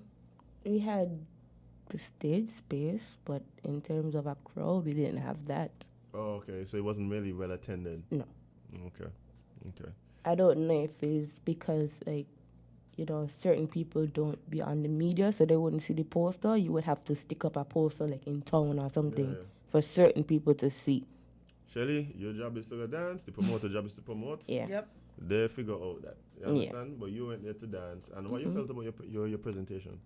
In terms of presentation, trust me, my vibe from the beginning, from the radio interview, it been off. So what happened at the radio interview? Because then I feel like I'm missing something now. Yeah. Everybody was introducing themselves. You know me. I just in the corner let everybody do their thing. I went last, and like, I don't know if you guys saw the live, but like with me speaking, you could see in the background like everybody just had like this eye on me, like something for these eyes, like they were just watching me, like. I was like, wait a. Like they had me to kill, so I was like, you know, like, man, I understand what's going on. I didn't even know. It's after the fact that it was like, you know, this person was watching your bed, and like they pulled back the video and like they zoomed down on her face, and she was literally like in the corner, like dead eyes watching me. And like, okay, she got me to kill because I didn't even go down there with the intent to boast and say I was the previous winner. They actually brought it up. The person doing the interview, they brought it up, and they was like, "Oh, so she's the person to beat." And in my head, I'm like, "Why would you do that?" But it's just true. It's just true. But I didn't go down there to boast, because as I said, I didn't want to go. So my thing is just, you know, just stay in the background.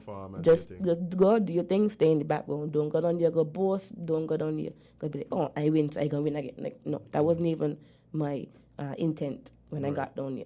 So like, they was like, "Oh, okay, so she's the one to beat," because Antigua was a previous DHQ. So the guy was like, "Okay, so you're the one to beat." And then I came on, and he was like, "So you're the one to beat." So he's like, yeah, like they put all the pressure on me now because they brought it up. I didn't bring it up. I just introduced myself like normal. And I was like, "Oh, she won before." I was like, Jesus. All right, so the interview's going on, and there's a vibe happening. Yeah, there was a vibe. There was a vibe. And so you go so after that, the next. After that, we still couldn't check in at the hotel, so we was bouncing around. Went to a bar, and all of them were there. And, you know, me as usual, I just walk in like normal. All of them was in the corner by themselves. Still no conversation. Whatever. We took a picture in front of the BVI sign. Like, everybody was laughing up, talking. Like, so I was like, okay, well, the vibe going good. Yeah. But then it came down to, like, the little meet and greets we had in the night where, like, everybody was still separated. Like, we would say, okay, we're going this place, and then they would reach long after. I don't know whose fault that was. Maybe there was some kind of communication that was off. But, like, I would move somewhere. I wouldn't see them until long after they would come. And even when they come, it's like, okay, they're sticking to themselves because, you know, all them come together. Right. This is just only woman business and you just get out of here. This is like... Well, you know, sometimes people don't give you the chance to be able to interact in a way where they get to know you and recognize that the perception that they have of you isn't the perception. Right. That isn't the correct perception. And so if you are already going into a competition and people are already starting to give you that kind of energy, it's not really much you could do to change that. They already have the perception, so you just have to, you know, do it. And you come to a competition. But not only that, too. What's interesting for me is, you ain't gonna like everybody. You don't. We don't have to like everybody, but there should be a certain level of respect. So what my question is to you is, was there at some point where you felt there was some sort of disrespect, whether it even during the competition on the night or even afterwards? There was a lot of instances where there was a lot of disrespect shown to me, and like, you know, me just being the person that I am, I just laugh it off. But then it's like, you know, you're gonna know? Okay. What?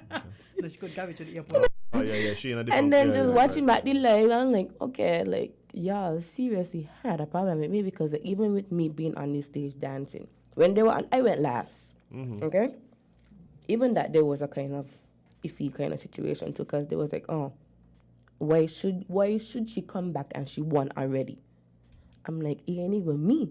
Yeah, but that's not but a you decision. but not only, but you got invited, and if you want already to come and defend your crown, that just seems like standard competition procedure. Exactly, and down here now, it's like, you know, you win, so come like you're the last person to perform. You don't perform in the first so much of a rounds they have. You're the last person, so it's like, okay, you defending your crown, same right? But they was like, oh, they don't understand why I came back when I won already. You don't make the rules. I don't make the rules. I don't Relax. think you just decided to just Relax. hop on. Yeah, that's Yeah, so as I said, I didn't want to go, but whatever. And then, they didn't want me to go last. They was like, okay, she should go last because she's the reigning, whatever. Right. And they was like, oh, they feel like everybody should pull a number. So I was like, okay, well, let's pull. So we were supposed to do that on the night of the show. But then it just so happened that they pulled numbers and the last number remaining was still last. So I got to go last. The last number remaining was still last. So I went last. And then me being last, I don't get ready. So I waiting on my turn on the sidelines. Because, nobody in the crowd. So I be in the hype, man. Right. I on this side. Everybody gone. I gone up. I hyping them up. Yes, girl, yes. Like, on this sideline, hyping them up. But when it came to me now, everybody just on this side watching me, like, blank expression. Like, why is she even on this stage? Like, get off. We don't want to see you. Like, that's the expression everybody had. Except for BBI. BBI was my girl. That's my girl. Right. But other than that, like, everybody was like, why is she even up there? I'm like, okay, well, I feel bad because, like, I, on these sidelines, like, hyping y'all up. And, like, you're y'all getting just... the same energy back. Yeah, I'm getting that same energy back. Yeah. Well, your problem ain't their problem. They got their problem, and so you're doing your thing. And so it got to a point now, I would suspect, after the competition, where the competition done gone. Well, not even after the competition, because some clips that I saw were like... There were things happening at the competition, though? Yeah. What?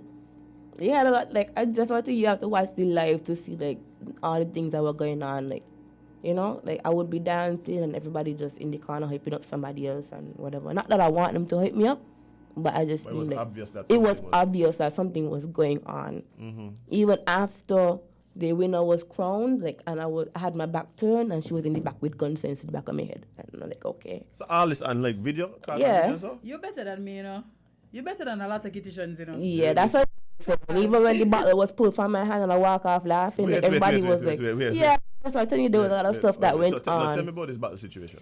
Okay, so I'm going to reverse back to round one. Round one, BBA went before me and she had a pool for her prop. I saw that. When she jumped in the pool and she did her dance moves and whatever, the stage got wet. I would be the last person that had to clean off the stage, them kind of stage and water don't mix. Yeah, that's a problem. So they had to wipe off the stage. They didn't have a map or anything. They had to use napkin. So the promoter was like, okay, don't dance on that side. Right? Okay. So I then had to stay in like the middle stage and on the further left. Right. I couldn't go on the right hand side because it was full with water, So the freestyle one, which was the last round, she had a bottle of water in her hand, which she tried down she bum, she went up herself, and then she gave it to Dangles. So me now, I pass in, so I grab the water, and then she grabbed it out of my hand. So I watch her, I watch the camera, and I walk out laughing, I went to continue dance. So right now, the stage wet again. Right, so she went up the stage twice? Yeah. This was the next person went up the stage. Okay. And then she grabbed the water, and I guess she tried down, she said, I don't remember what she do. But then after that, everybody was like, things got heated, That's the part everybody watching. When she put it back on my hand, because they was like, oh, that could never be me. And if that happened, saying this would have happened, that would have happened. And I'm like, in my head, I'm like, you can't even stoop to that level. Because I ain't had it to be that serious. Because you're not dancing when you're on this stage. You don't got a little competition, but when you're off the stage now. It's a different thing. You're all friends. Right. But it was the complete opposite. On stage and off stage, we were fighting, you could say. Yeah. That's how they had it to be. Not me. I mean, like, I ain't had it as like no serious thing. I'm like, we're dancing for stone and grass already. Like, why we even fighting? Like, this was just supposed to be like a fun thing. Right. In my opinion, but they ain't had it like that. I was the one to beat, so they was like, what? That's the thing. We like, out for you. We out for blood. I would understand if, like, they're trying to give the crowd the best show they could possibly give, right? And all of these things, but there was no crowd. I think part of the dynamic that I'm hearing is the fact that as much as you traveled there, they traveled there as well. You were probably still more the outsider because they might have had previous relationships as well, right? Coming from the same island and things like that. And so when that happened, everything was good again, and then all nice, and we all one big happy family now. That's what I know. No. I tell you, after she was crowned, that's when the gun saying thing came up. Yeah. See, boy.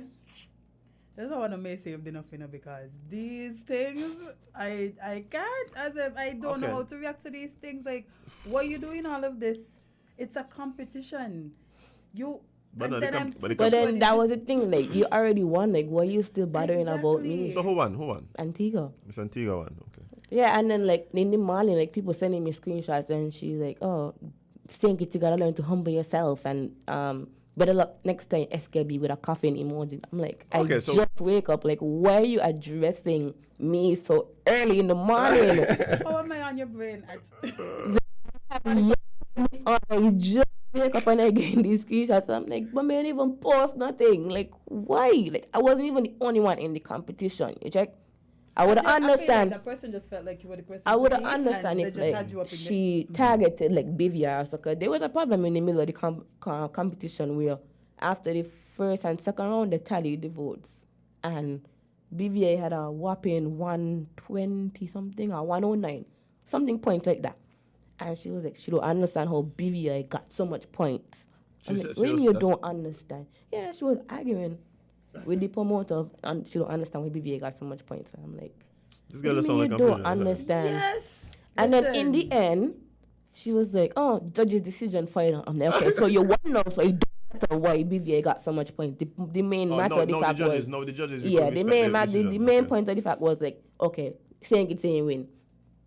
That was it. But then I was like, okay, man, even studying that. When she gets score and I clap, whatever...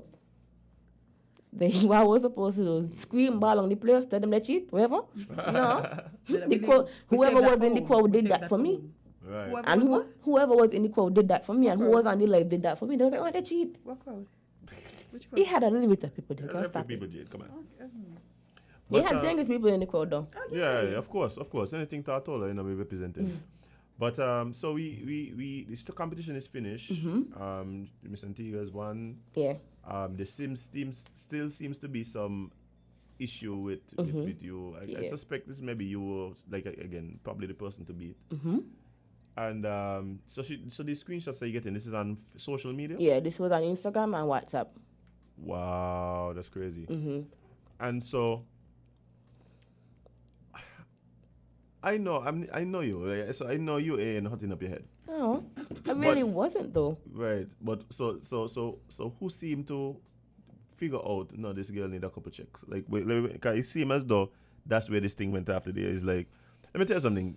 You all start playing with Singis people. Singis people coming for you. Yeah, honestly, it doesn't even matter if they don't speak to you or anything. Once you attack Singis, they're going after you. Yeah. It's been a rough 2 days. So give me the rundown, Jay. You seem to know what's going on with this thing too. Well, I've just been seeing screenshots back and forth, and then they turn from people talking about the competition itself to cussing the girls, to cussing the countries.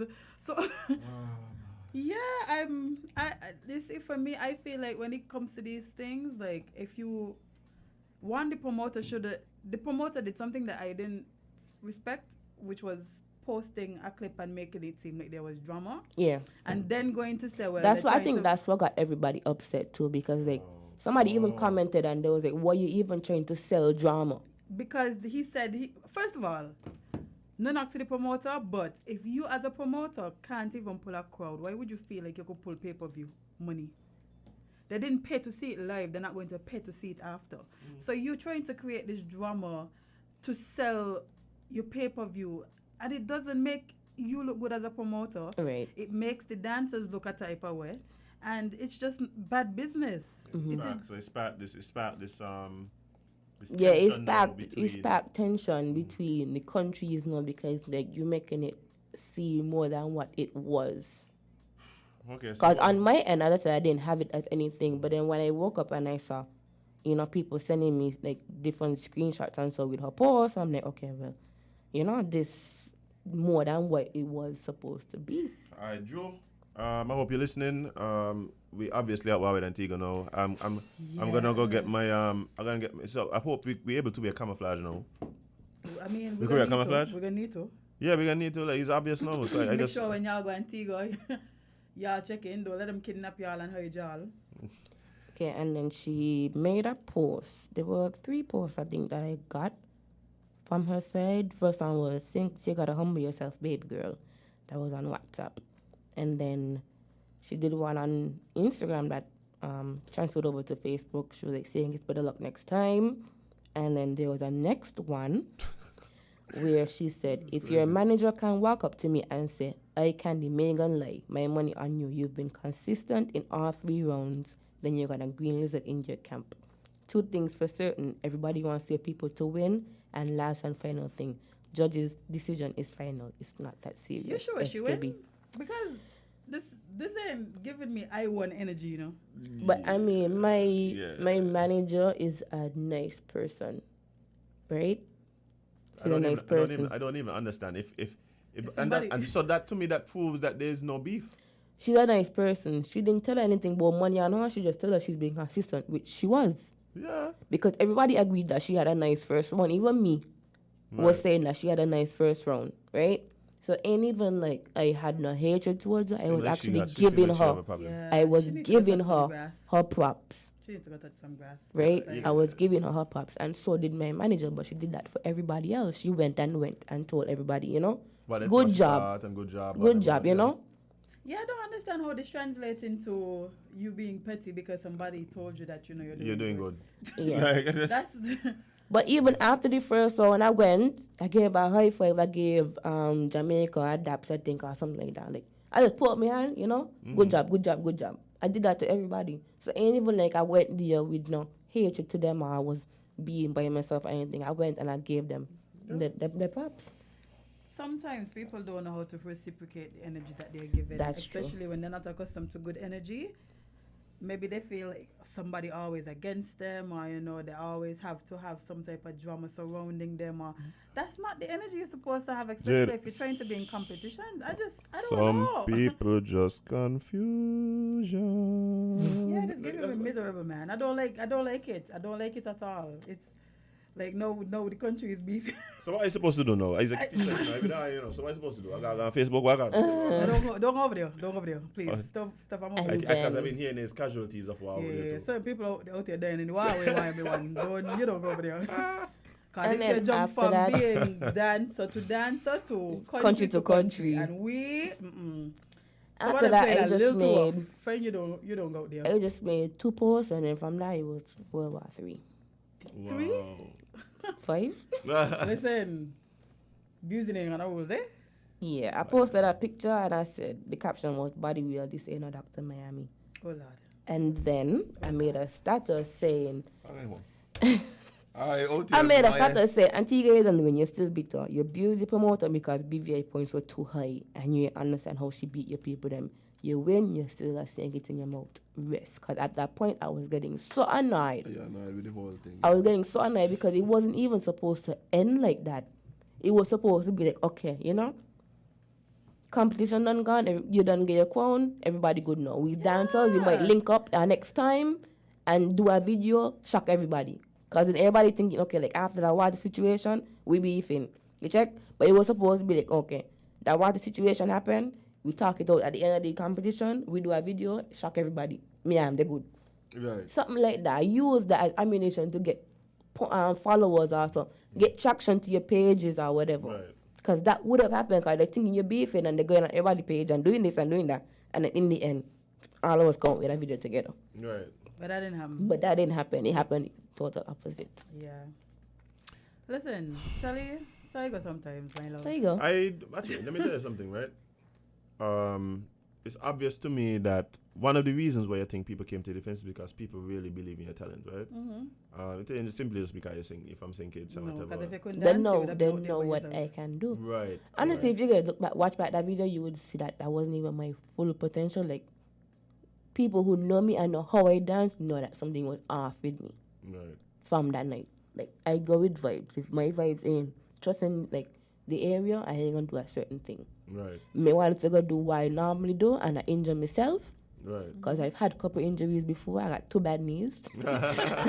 2 bad knees. Like, Yeah, I didn't want to go do something like I am accustomed to do and I enjoy myself. Right. Then that would be the end of my career. I didn't want that. Right.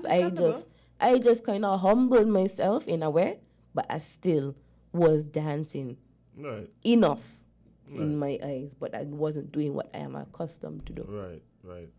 Well, I mean, for me, what's more important is I'm now very curious as to what might be next. You kind of, because basically, I think COVID kind of slowed things for everybody at a certain level.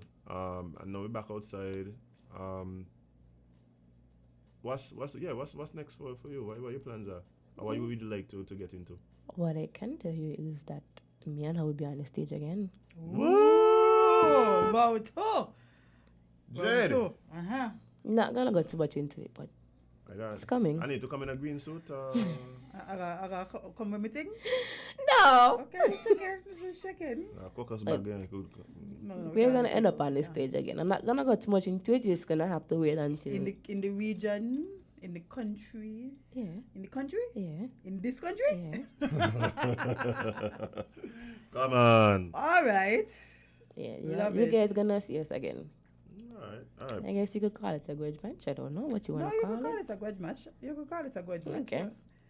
Listen, I am excited. I will be front and center for that because I know. I just think these people gonna show up and show out for that. Yeah, of course, of course. Well, I mean, looking forward to that, and of course, like I said, like I know you know that you get a lot of support here. People here believe in your talent. People admire your gift and your ability to dance the way you dance. And, I can tell y'all a secret. Yeah, tell me. Right in the middle of COVID, I think I was actually done with the dancing. Really? Wow.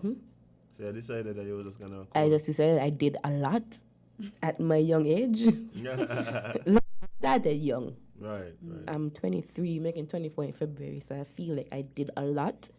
I mean, I went to St. Thomas, did a show over there. Went to St. Croix, won a competition there. Went to Tula, won a competition there. So it's like I felt like I did a lot at my young age, and I felt like I was ready to finish with it all. Like I mean, like a young boy have younger people coming up. Right, of course. But on the other end of it, you have a lot of people still messaging me on Instagram. Where are the videos? I look up to you so much. And like, I can't just abandon the people like that. So it's like you can't do that. And of course, you love dance. I do. Yeah, I know that. But so. I honestly was like cut off. I was done with it. But I mean, I feel like we all have those points in our life when we fall out of love with certain things that we do. Take Bagnall for example. Bagnall coming out with an album and I am shocked. See? I thought Bagnall don't release again. Because Bagnall. It happens sometimes, but when you find a passion to continue again, you come back with a certain spark, you know? You come back with a certain level. So I honestly, I'm happy that you decided to take back up the mantle. Yeah, I got to send Pops to my boyfriend because he'll be like, when we out, he'll be like, go up on the stage. I'll be like, no. And that's he'll be like, go. He'll like, no. Come down off the stage. No, he's the total opposite. He'll be like, go up on the stage and dance. You know, you want to go up there. I'll be like, no, I don't want to go up there. But in my mind, I want to go up there for you, you know. But you just, no, he doesn't tell you. It's like he don't have a problem with me dancing. He doesn't. He actually pushes me to dance. Yeah, somebody else would have been like, no, I don't want you doing that. Yeah. I don't want you just a certain way. Yeah. But not he. Yeah, so I mean, it's going to be interesting, and I'm looking forward to what's next. Me too. Definitely. Yeah, definitely excited. Me too. Your talent does show. We can't deny it. Yeah. So looking forward to what's next, and of course, you know, you're always welcome here on Island Tea. I'm going back in the lab. Cooking time. Cooking time. So all them old posts on Instagram, they're gonna be gone. Not gone completely. I'm just gonna archive them. Yeah, man, fresh things. You're gonna fresh it up. I'm just looking for a fresh sugar mass video. It's coming. Yeah. I'm just looking for a fresh gate, wall, building, wherever you feel like climbing. Whatever I feel like climbing. Yeah, looking for a fresh one of those. Maybe you might get one from Juve. Okay. Hanging off or something? Maybe. I mean, I know that you said the knees ain't the best, but you know. The knees they're walking, you know. Maybe, man. The knees they're walking. Okay. The knees they're walking still, man. Looking forward to it. Well, Shirley, Yeah. we appreciate you. Thank you so much for coming. Thank Shedding you for some light having me. on what went down. This has been really and truly big news all across the place, to be totally honest. And it's funny that sometimes you just doing you do, and this is what does end up happening around you. Yeah, it just end up went our Facebook because I was like, this is too much toxicity for me. Amen. That is Because where I stuff mean, too. like, it wasn't even supposed to be that serious. I had people from Antigua coming on my picture, like, bitter bush. And I'm like, yo, go from here. Over here. Yeah, no, doing too much on the internet. Like, y'all were doing too much, man. I mean, like, after things and Antigua started to argue, like, I can't even do nothing about it now. Like, it's beyond me. It's beyond me. Yes. Yeah. Like, we're just in the sidelines looking on. It was Me too, beyond I said, woo, me. this is a little too tough for me. Because, they start to attack people's mother. And I was like, It get rough. I tell you, it get rough out there. Yeah, it got You rough. want to get ugly. It got It's real generally ugly. Jade.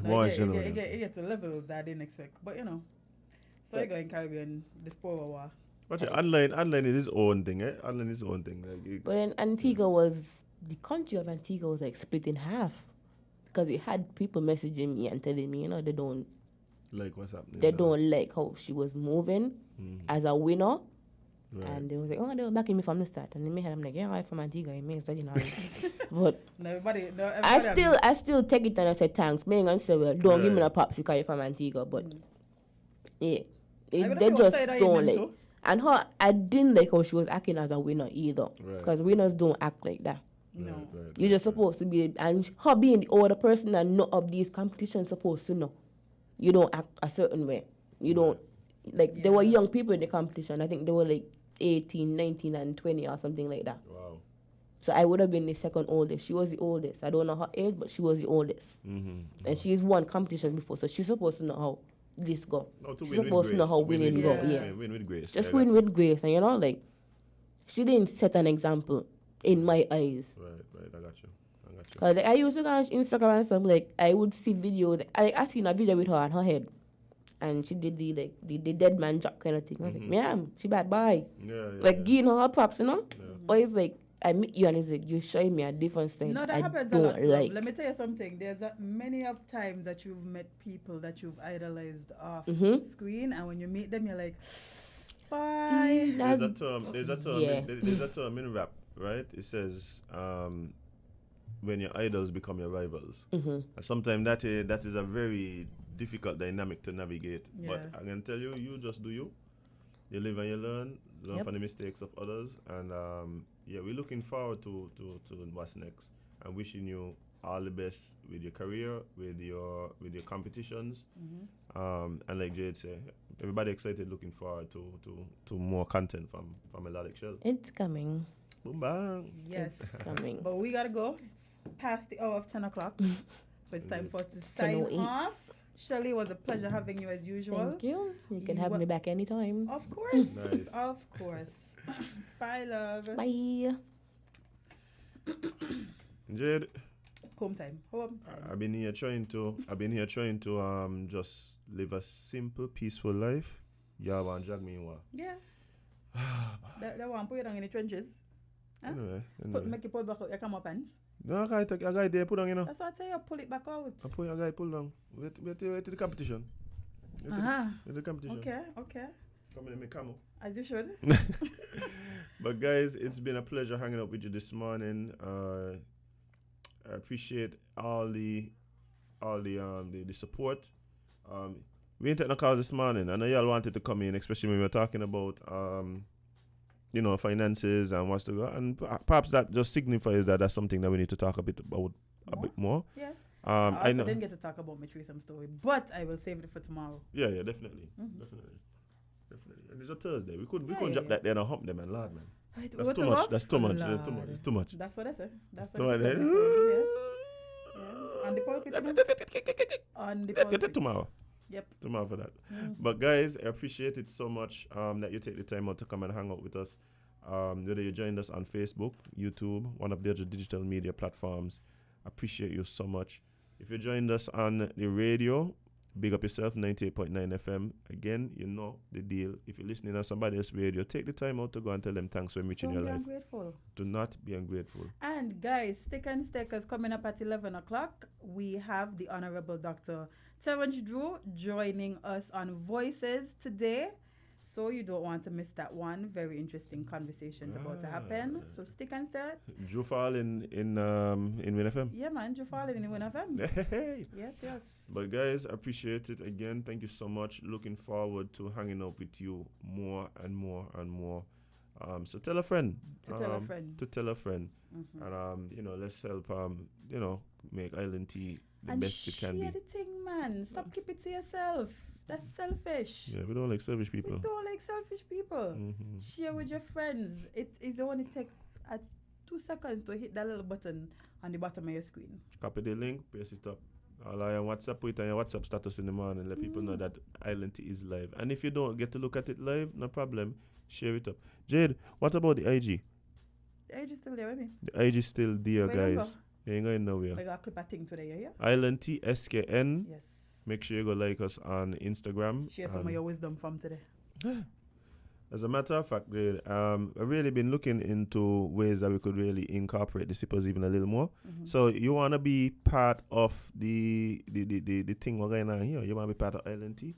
So, keep in tune. Stay online. Ideas? Yeah, I got some ideas. Okay. There were some things going on. Love it. So we're doing some talking. Okay. But guys, thank you so much. Please remember to learn from the losses of others. Right? Spend more time living your content than posting it. Please. And of course, bear in mind that you can't be everybody's cup of tea because you is not a mug. We're gonna see you guys tomorrow.